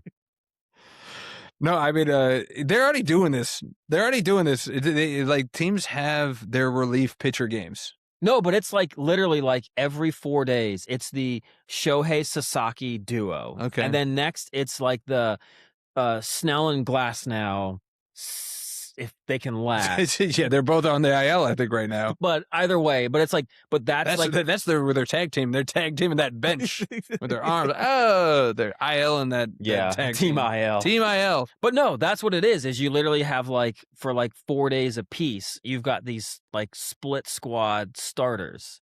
So then, like every 5th day they go out there. So team Ohtani and Sasaki. You bring these very interesting outside of the box thinking. So I appreciate that. This is one of my worst, I think you think. But well, they are like again. They're like this guy is a starter. We want him to go. I mean, but to your argument, yes, they are not asking him to do as many innings. Yeah. And if you could take a day of rest away so they can pitch more often. Maybe I can see something. I mean, Yamamoto. But here's who you need to go, pitch this to. Tampa Bay Rays. Go pitch that to the Tampa Bay Rays. Okay. With McClanahan. Yes. And I think I got rid of Baz. I would say McClanahan, Baz. Pepio, Peapot. Oh, good old Peapot. He's done for the year. Can't go to Peapot. Peapot's done. Poor guy, man. So first his name's Peapot. I think it's hurt. I mean, just things are as much as things are going Bego's way, they're not going Peapot's way. No, they're not. I'm gonna get a call from Peapot's mom. Stop calling him Peapot. Oh, thanks for listening. Thanks for the listen. We'll stop calling him Peapot. I gotta stop saying Peapot. All right, off the Peapot to somebody who probably needed Peapot close to the end of his life. Oh my God, Bobby Cox. I'm sorry. My segues could use some work. Bobby Cox, rest in peace. We lost a legend in Major League Baseball. Yes. A legend in Major League Baseball. Bobby Cox passing away. 2-time world champ. 1 time, I think. No, 2-time. No, he didn't. He wasn't the manager of the one they won in 2019 or... What? That was 1995. It's the only one he won. Are you sure? I think so. Where's Ill Will? Call Ill Will. No, don't call him. I'm just trying to. Well, I didn't. You already kind of your segue lead, which was great. Thank you. But I was going to actually kind of make now my comment's not going to seem quite as bad. I was like, he was 84 when he passed away. I thought he was 84 the last year he managed. Dude, he looked like he was 84. I was like, when the word got out, I was like, he's still alive? Yeah, I know. I thought that too. I was like, oh, 84? So good run. I mean, like, he weathered too many days out in the sun in the old baseball diamond, but no, good on him. I mean, anything above 80, I think, is a good run. You get to 80, agreed. And everything's kind of coasting from there. They had Fred McGriff. They had so many good players. Rocker. John Rocker, yeah. The great John Rocker. Oh, man, the infamous. Yes. Infamous is a good word for John Rocker. But you look at it, and I remember growing up watching them, and you remember, it's like we always just seem so dominant. It's shocking to know. And we're not trying to drag Bobby Cox. Good on him. I mean, he was a 4-time manager of the year. Great. Yeah. But for them to only win one World Series during his reign, that's kind of surprising. It was. No, it was. I was a big Braves fan because my favorite player of all time was Fred McGriff. Yeah. The crime dog. And about the same time that I realized that he, was going to be my favorite player, he actually literally got traded to the Braves. So that's when I started really watching. Okay. And that was kind of, it was just every year I'd watch, and it was just a consistent postseason disappointment. And it's like with all those good pitchers, I don't know, man. I mean, they ran up into some good Yankees teams, but yeah, I'm glad they got the one. They got the one. And he, I mean, seemed like a class act. I mean, everybody had, what are you laughing at? 162 ejections, a whole season's worth of ejections. That's true. Is that a record? Does he have a record for that? Yes, that's a record. Good for him. Well, so he seemed like a good enough guy to his players. How about that? That was his thing. He was the ultimate players coach. Every player will just say, he had my back no matter what. I mean, the player could have been in the complete wrong, but Bobby Cox was going to go out there and just protect his player and just go ham on the ump for him. Yeah. And they appreciated that. Yeah. They loved playing for him. Yeah. So, yeah, shout out to Bobby Cox, one of the greats. I mean, yeah, what else you got to say? I mean, he won, again, he won Manager of the Year in 3 different decades, 1989? Okay. 1991, and then 2 times in 2000s. You're not going to see managers have a run like that. No, Really I think we're past that. I don't think we're ever going to see a manager span 3 decades. No. And I still think there's times where we should, but we just won't. Yeah, I mean, it's the instant gratification. It's like, what are you doing for me lately? I don't care. Alex Cora, won me World Series. I don't care. You're gone. I can't believe, honestly, that Aaron Boone is still in New York. That's true. He's got to be probably the longest tenured coach right now. He's definitely got to be up there. I think if George Steinbrenner was still alive and owning that team, you think he'd be gone? Yeah, he'd be gone. Because you keep getting me the playoffs. You can't give me a ring. Yep. You're gone. Ring or nothing. That's terrible, George Steinbrenner. Got to work on my George Steinbrenner. Got to work on it. Got to work on Larry it. David George Steinbrenner. That's pretty good. Yeah, it's my Larry David. It's my Seinfeld George Steinbrenner. Not really George Steinbrenner. That's because I know that's the best I can do. What do you want from me? Well, yeah. So Bobby Cox is gone. Rest in peace, my friends. Luckily, there's an old guy that's still kicking and still throwing. We're gonna hit all 4 of the major sports here, man, because we got a big highlight. You thought, hey, it's the dead zone of the NFL. What could we possibly talk There's one guy about in the NFL? Well, fear not, my friend, because a story just came out that the Steelers, your Steelers, wonderful, are still worried about their quarterback situation. Because guess what? Somebody's not picking up the phone. And that's Aaron Rodgers. God, this guy is just a perpetual douchington McGee. I mean, WTF, man. Just nonstop, man. This guy just cannot help himself but just to string you along. I can't believe we talk all the time about egos. Dan Rooney, your ego is so huge in one aspect that you're trying to do literally everything that your father did to set up the Steelers as such a stable, consistent winning franchise. You are bucking like every trend. Getting a old retread head coach. Some of your signings that you've made have been awful. And all of a sudden, though, you are just catering to this 43-year-old quarterback who Mr. Art Rooney would have said, especially now, look, you might have fooled me once last year. You're doing this again. Bye. You're not that good. We just saw what you could do. You didn't have an MVP type year. Steelers honestly are better off just throwing out Will Howard. Yeah. Or give him a shot. Mason Rudolph? Randolph. Mr. Rudolph. Crappy. Mr. Crappy. Drew Aller. Hey, yeah, your boy. And maybe get a better pick. But here's what's going to happen. Rodgers is going to play another season. He's coming back. Like, I can't believe we're just kind of playing this game. It just must be a slow news cycle in the NFL. He's going to come back for another year. It's going to be mediocre. This team is not a Super Bowl contender. Like, I'm sorry. Even if Aaron plays half decent. So we're just going to lose another year where aging guys are going to get aged out, and then we're going to have to find some young quarterback. And by the time we find one, some other guys are going to. It's going to be like the Commanders now. How dare you? Oh, I'm sorry. Like we're Yes. turning into the Dan Snyder Snyder era. Yeah, we are turning. You're getting well, and I think that part of the reason why they're hanging on hope is that they don't want to be the Redskins / Commanders or the Browns, where you just cycle through 12, 13, 14 quarterbacks in a 10-year span. That's what you're fearful of. So you're like, at least this is a known commodity, and we're going to do whatever we can to hold on to them. But man, is it looking freaking... You're looking so thirsty. It's ridiculous. It's awful. And it's so awkward because it's like he's like Rodgers is treating this dude as like oh, I know that she's way more into me than I am into them. Yeah. Dude, there's a report that came out did you see this? That he was in Pittsburgh last weekend and he didn't even let the team know he was in Pittsburgh. And the brass is like, "Whoa, you were here? Like, why didn't you call?" Like, that's embarrassing. Look, we do this podcast, and it's a sports podcast, so I feel obligated to have to really do a lot of research and look at a lot of stories that come across my path.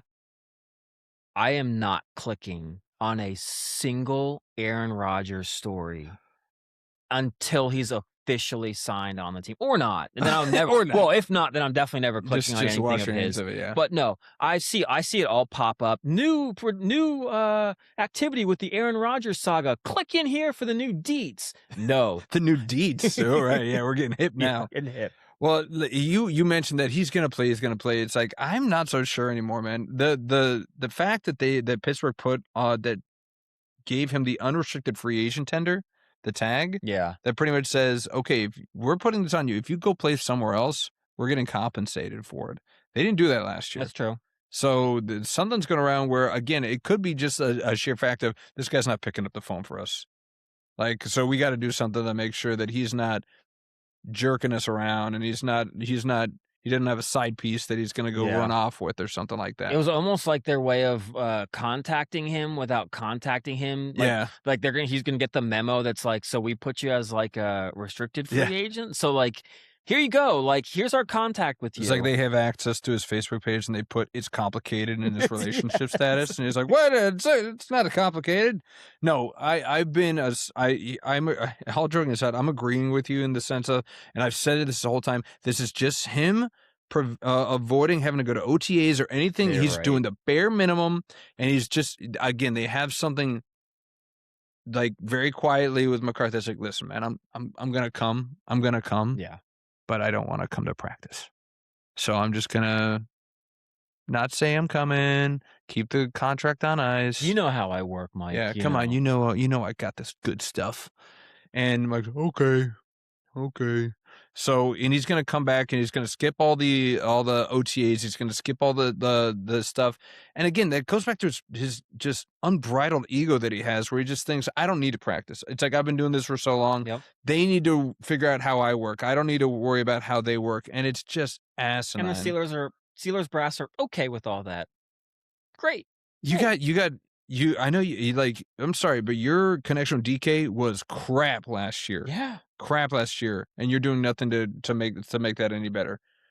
You got a new wide receiver in Michael Pittman. What are you doing? You don't care. Nothing? Okay, Yeah. Great. Fantastic. I think that with all of your knowledge of the game, you could probably help out your second year running back who just fell flat on his face last year. Maybe he could use some support from you. That would be nice. Absolutely. You're right. What do you like? Not from this guy. Does not care. Nope. Does not care. He used to really get away with it when he's throwing dimes all over the place. But now, nothing. Mike McCarthy's probably part of the problem. He probably is the one that gave him this kind of freedom when he was a Packer. Yeah. And he's like, oh, Mike's here now? Oh, he's going to let me just do whatever I want. So that's the only reason. That's one of the main reasons I was like, yes, he's definitely coming back. But man, it's just like, just you're promoting bad behavior. Yep. And maybe now that I'm a parent, that drives me insane. Kid screams in the grocery store because he's not getting a candy bar, and you used to come and you give him a candy bar. What do you think he's going to do the next time go in the grocery store? He's going to ask for 2. Yeah. Give a guy an inch, he's going to take a mile. Yeah. But like we joke about this before, but this is a complete toxic relationship. and he's just stringing him along, and he's gonna break your heart. No, not my heart, because I said from day one, I mean, if only we did this podcast when he signed, that would have been You a could not great be fit. more upset with your quarterback situation right now because your can't, two I know. options are It Rodgers makes my head and hurt. Aller. And you're rocking the Penn State hat. How fortuitous. I know. But yeah, no, it's a bad toxic relationship, but that's going around right now because apparently there's a romance scam going around at you like that. You got to be wary of, and it's in our backyard right here in Yes. Virginia. So apparently, this broke. I think it was last week, and it's so weird, and I have so many questions about this. But the headline is pretty much saying that the city of Norfolk fell victim to a romance scam. A whole city fell in love with somebody. Yes. Whole city fell in love with no, they didn't fall in love with anybody, but their bank account somehow got swindled into this. So apparently there's a guy in, and I'm sorry, this is just a layup in Nigeria. Yep. Of course, it's a Nigerian prince, Yep. of course, named, I'm going to shout him out. Okay. Nice. Get him all the fake love. Yeah. Get it fake love because it's romance. But Habib Anibaba. So he would court women in America through an online dating site from his computer in Nigeria, and then through tactics like they usually have as scammers, like, oh, I need money to get to you, or oh, I'm trapped and I need to get here. He's saying he forgot his debit card. Oh man, he's struggling financially, just preying on these poor, middle-aged single women from all over. And he would ask for money, and then he would promise to repay them. So he asked one woman for like $5,000, $10,000. He would actually give him a bank account number. Lo and behold, that bank account number belonged to the city of Norfolk. So I don't know. I can't imagine they did this on purpose. He probably just did a random series of 9 numbers. Had to just match it's like 5291. Yeah. Is that your bank account? I'll stop right there. But so these women were getting repaid from who they thought was Alibaba, but they were actually, the city of Norfolk was paying them back. So this went on for an embarrassing long amount of time, from August of 2019 through July of 2020. And I kid you not, this guy, so he asked for this amount of money from all these women because they all got it back from the city of Norfolk. Yeah. $1.3 million. That's insane. Who's in charge of the treasury for the city of Norfolk? Well, there's internal investigations have to be going on. I mean, like, I don't like to get into politics, but it's like, if I think of like waste, this is in fraud. It's like, how are you not on top of this city? You lost $1.3 million in a year and just like, how do you say that? It's like, hey, 5,000. Did you? Here. Yeah. Did you? It's like, do you guys, like, you're just a treasurer on it. Say, hey, do you guys know like a Trudy Williams? Because she just took $5,000 from us. It's like, I'm sure that was somebody in maintenance. Okay. What about Tamara Smith? I think she's in waste. Okay. All right. Yeah. Like, how do you just continue to allow all this $1.3 million worth? That's a lot. Because they can't be, first of all, sending 5 or 10,000. We can get into it a little bit later. No, we can get into it now. But no, it's just the amount of money that these people will send to someone that they've never even met before. Probably don't even see, might not even see on camera. It might literally be through text and email. Yeah, it absolutely is. Where do you have that kind of money that you're just willing to dole out? It's crazy. They're cat ladies. They're probably a bunch of dildos, a bunch of dual income. Well, I guess single. So they'll dildos. Or what's the other acronym for dual income? Dinks. Yeah. They're sinks. Bunch of sinks. Single income, no kids, and they're just like, they're looking for love late in life. You do feel bad because they are just they're kind of grasping, and you can only want to root for them, but. They need, you know what they need? They need to see our slides on Grizz and Seabear. They need to date my mate. Yeah. That's we could do some for some more of our friends too, if that would help them out. All right, yeah, all right. Get another poll out there. Now that they see what it's all about, they're like, do me. Oh, God. Or we'll get some people that aren't in our friends groups. Just tell me a little bit about you. Yeah. A little bit about you. Yeah. Give me a few things. So yeah, feel free. You guys can go on our socials, go on YouTube, go on Instagram, hey, yeah, can you hype me up? We'll send you the deck. I'll tell you what, if you want us to hype you up, we might not come to you and do it for you personally, but if you're looking for a hype man, a hype, we'll do it on the podcast. We'll give you the slide and be like, hey, this podcast loves me. They put this deck together Let's for do me. it. I think that's a great idea. I do too. But yeah, I mean, like, it's the rise of online dating. Scammers are just rampant in this situation. AI is not going to make it any better because everything looks so incredibly realistic. But yeah, I've never understood the propensity of, well, this guy really needs my help, and I've never met him, but he promises me that he's going to come see me with his money.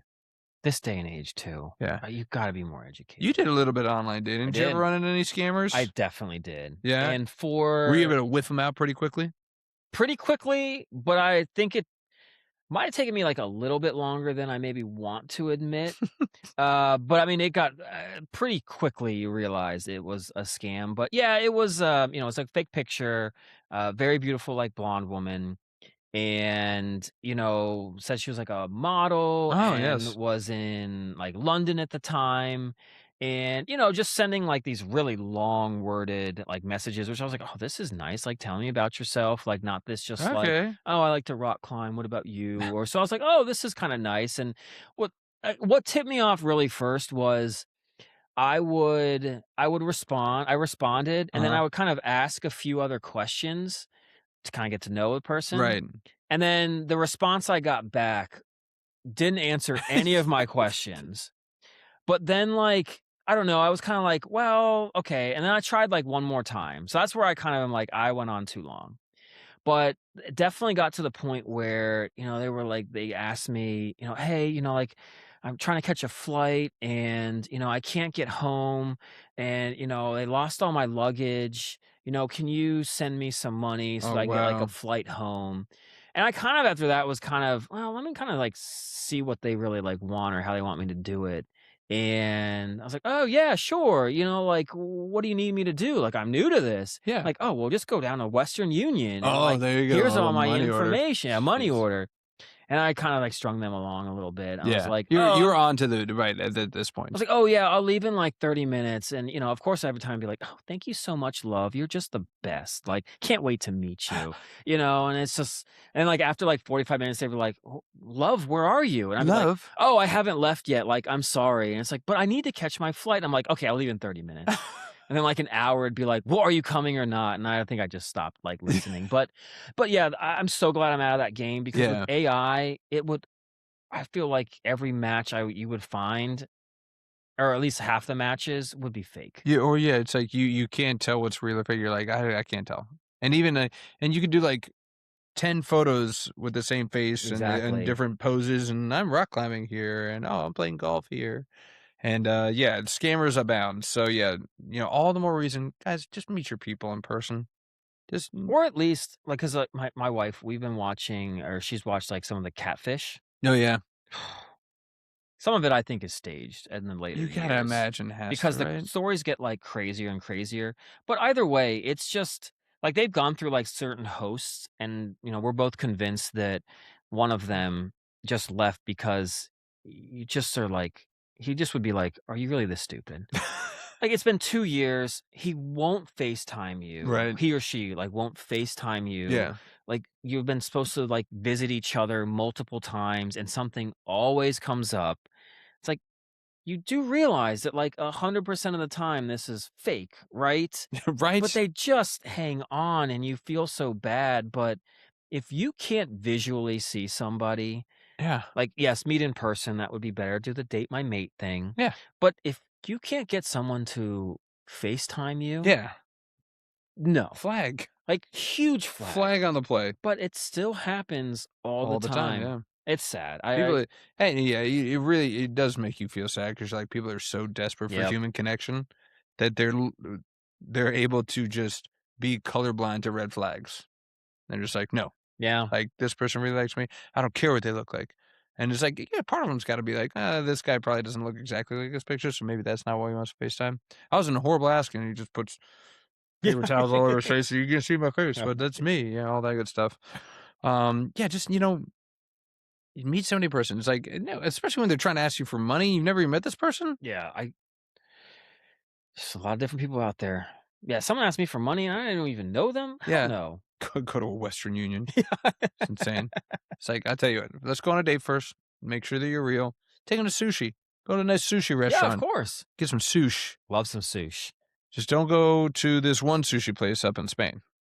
Because Okay. apparently, well, okay, well, maybe you do want to go to this place. So there's a sushi place in Spain, because that's where you go for good sushi. Spain. Apparently. But yeah, so there's in Gelby, Spain, there is a sushi place called Sushi Toro. Okay. That's got a novel idea. 4.7 star rating That's on good. Google. Shout out Google, the only search engine. I'm trying to get us some sponsorships here, man. But they're offering a buffet style sushi place, affordable buffet style restaurant, and they're doing all you can eat sushi, like a buffet. I'm always scared of those. Yeah, But okay. yeah. Probably a good deal. For yeah, it's a very good deal. It's like $20 for all you can eat sushi. I'm weary, but okay, go on. Oh, don't worry. Apparently, it's delicious. It's Okay. almost too delicious. Yeah. Because apparently they've had to instill a recent fee for some customers that overindulge, if you will. Okay. And that fee exactly is, it's a vomit fee. So they are charging people money who get physically ill from eating too much sushi. You sure it's too much sushi? Too much sushi. Just not this California roll. No, that's actually pretty safe. Like this tuna roll. The spicy tuna is extra spicy. Yeah. No, yeah, they are now, apparently this has happened so often now that they are charging a quote unquote cleaning fee. We've had vomit on the tables and in the bathrooms, and the only solution that we have is to charge an additional cleaning fee for each incident. Is that going to make you want to go to this restaurant? No, I don't believe for a second the food is good. First off, very suspect an all-you-can-eat sushi Yes, buffet. yeah, yes. How long is that? How long is that teppanyaki or that's been sitting out? Yeah. First off, They ain't making that fresh.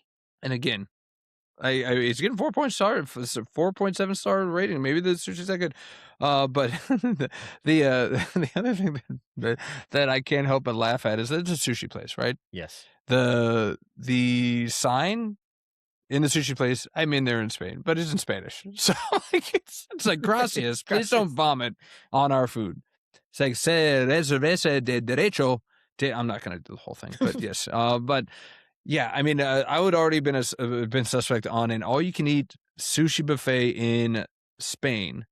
But the minute, I don't care if it's my favorite restaurant, if I immediately start seeing, oh, by the way, if you vomit, Yeah. we're going to charge you a fee. I'm like, I also don't want to go to a place where I wasn't planning on vomiting while I had dinner, but okay. sign How away. good's the food got to be? You're like, yes, definitely. I can control myself. I guess could you? Yeah. I've seen you try. You see, I mean, I am the king of eating challenges. I still won that Icons challenge. Oh my god, we ain't got enough time to get into. We this. absolutely do have time to get into this. I want to get into it right now. Okay, fine. Look, no one won that contest. I won it. No, none of you ate anything. Dare you? How dare you? How do you think you won that contest? So there was a pound of hamburger. Okay. There was a pound, at least a pound of each, hot dogs. There was like chili cheese fries, and there's 4 grilled cheeses. Okay. All right. Dwight put out this challenge. DW. Sorry. Don't use my real name. But he put down. You ready for this? I was. You just didn't partake. I didn't partake. You didn't partake. You knew better. Yes. Sea Bear, Willbilly Me, Darkness, DW. Yeah. I think Austin was there. I don't think he took part because Austin was there. Because afterwards, was that the same night where afterwards we ran into his sister? Oh, I don't know. Maybe. Or was that the draft night? I don't know. I can't remember. That's another story. We'll talk about that later. But yeah, so we're like, hey, DW even got a prize, I think. He's like, yeah, whoever, wins the challenge gets a prize. You have to finish it within an hour. This is where I knew I was in trouble because I can eat, but not fast. I'm the slowest eater known to man. I take my time, digest, enjoy.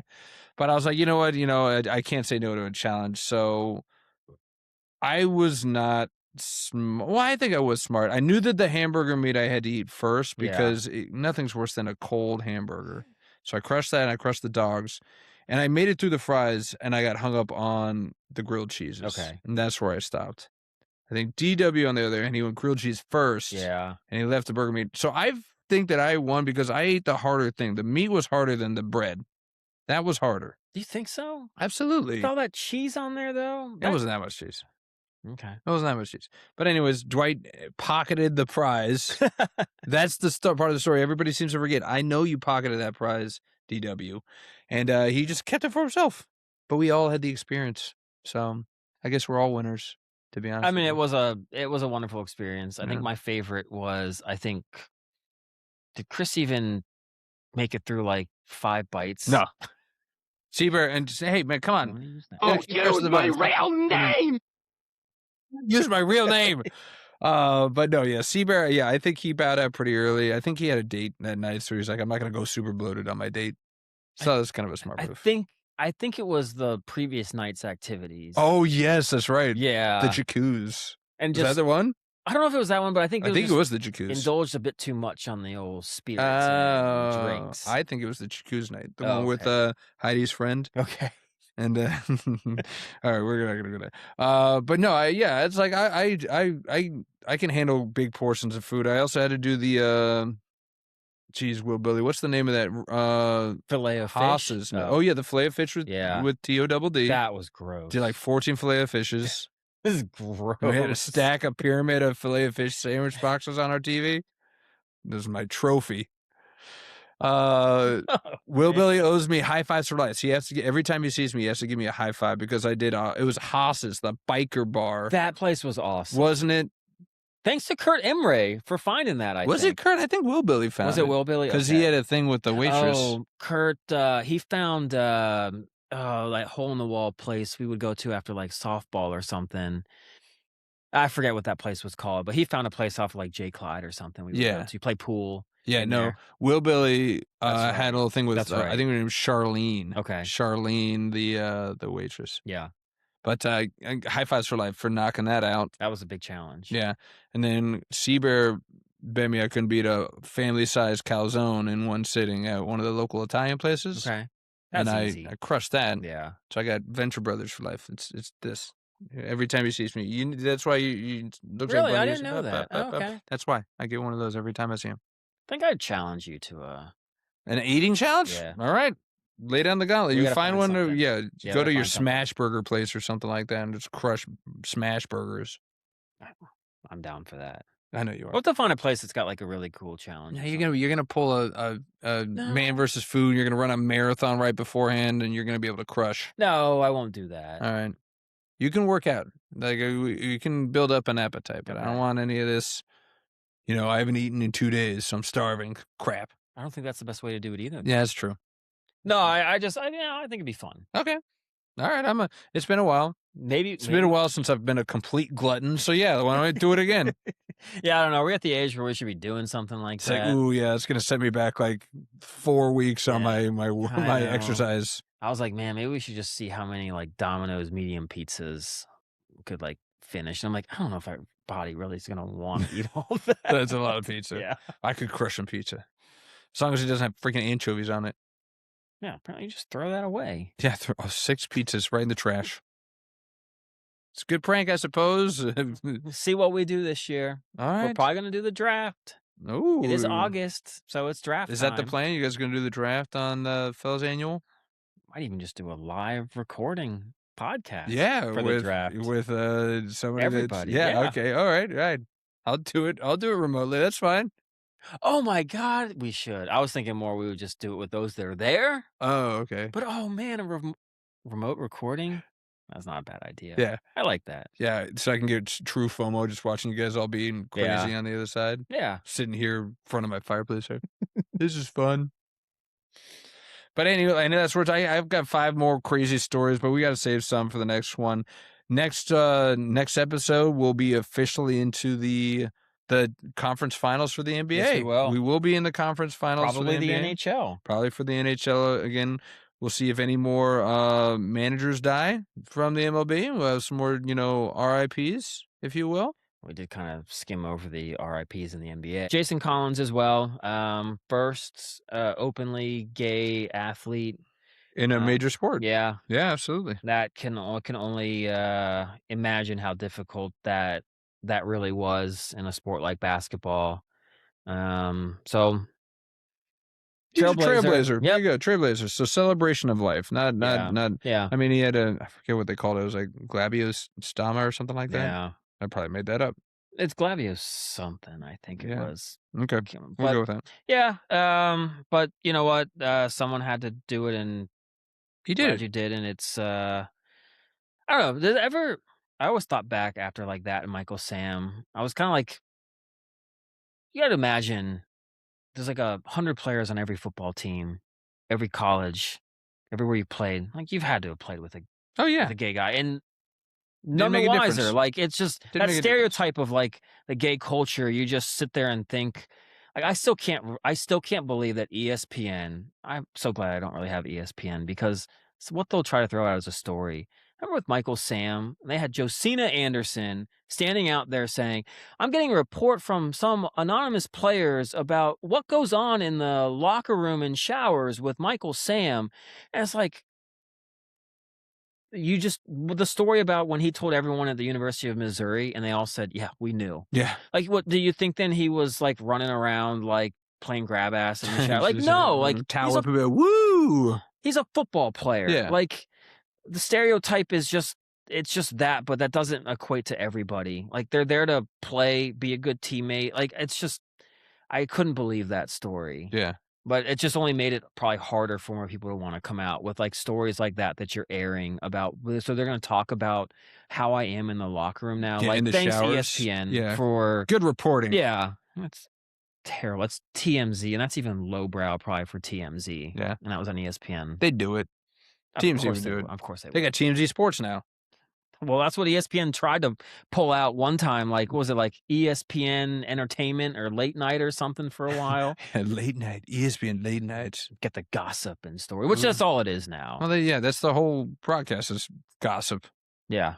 It's not about the game. It's not about X's and O's. Yeah, I was thinking about it. It's like, you remember when ESPN, you remember when you used to hear the opening music for SportsCenter and you're like, yes. It was like, Yes. Said yes. Dan Patrick's on there. And Rich Eisen, what a duo. Stuart Scott. We had like Peter Gammons giving you like the diamond notes and actually like digging in and being like, some guy on the Oakland A's is got this kind of ERA and striking these guys out. And you're like, oh, I didn't even know. Like, that's a great like nugget. Now it's, Buster Olney and Tim Kirkjian talking about Tim Kirkjian. Trying to talk baseball. That's like one of your better Tim ones. Kirkjian. But I don't know, just talking about how, how it's going to be like some player reuniting with another team and how much they hate them. And it's like, they don't want to talk about this. Like, I want to talk about like actually the game and guys that are like playing well or not, or can they break out of a funk? Yeah. I mean, yeah, it's become, just talk radio, just on like, and like the personalities. Like ESPN is driven by their personalities now and not about the sports, which is a shame. Yeah. It's like, might as well call it the Stephen A. Smith. No. It absolutely is. And I couldn't believe Skip Bayless was on there the other day. Oh my God. It's going to get ratings. It did. Apparently it spiked. It's going to get ratings. So wonderful. Just great. Yeah. We're part of the problem. Society. Not you and me. Because I didn't watch it. And I don't think you watched it either. God, no. I don't mind sometimes listening to Stephen A. Smith. I won't lie. Especially when it's basketball. I do think he is pretty smart at it. Basketball, yes, but I also feel like he's burned every bridge in basketball. Yeah. Like LeBron can't stand the guy. I don't blame him. I can't stand LeBron, so I don't blame Stephen A. Smith. Oh, we're back on the LeBron hate? Hey, full circle. Hey, we made it one episode. All right, well, this episode's coming to an end. We got another one coming up. More interesting stuff. More arguments, obviously, between these two. Yeesh. Got anything else before we close? No, I thought this was another good episode. You're going to have to do it without me sitting next to you next time, because next week I will be Florida bound. Okay. So watch out, Florida. Vigo's coming to town. Coming to town again. Haven't you burned that place down yet? I'm trying one city at a time. I still keep inviting you back, though. Yeah, well, I mean, I knocked out Miami. I knocked out Tampa. I'm going to Lakeland. You know where Lakeland is? I don't. It's the Land O' Lakes. Oh, that narrows it down. The little Indian woman on the butter. Land O' Lakes butter. Yeah. Yeah. I don't know what part of Florida that is. I made that all up. Okay. They just called Lakeland. It's like in between Orlando and Tampa, so it's in the middle of nowhere. Okay. Apparently they got lakes, so we'll see. Well, I hope you have a wonderful time. I guess I got to figure out. I'll ask you that. Yeah. When I see you. Yes, you will. We'll see if we can get everything running well. Better than what we're doing in person, apparently. My God. Last episode was better. It was. Progress. Before everyone stops listening and be like, I can't take this anymore. All right. Well, yeah. Send us off, my friend. Yep. It's another episode of Undrafted and Overconfident. The two friends that have been arguing about sports for 20 years and still can't agree on anything. Drop us a rating. Give us a mention. Follow us on our social at Undraftedandoverconfident on Instagram. You can email us at undraftedandoverconfident@gmail.com. And we'll see you next week with same takes, different takes, same nonsense. Thanks, y'all. Poke that like button. Poke it. Poke. Poke like in the old Facebook days. Yeah, poke. We're bringing it back. Peace.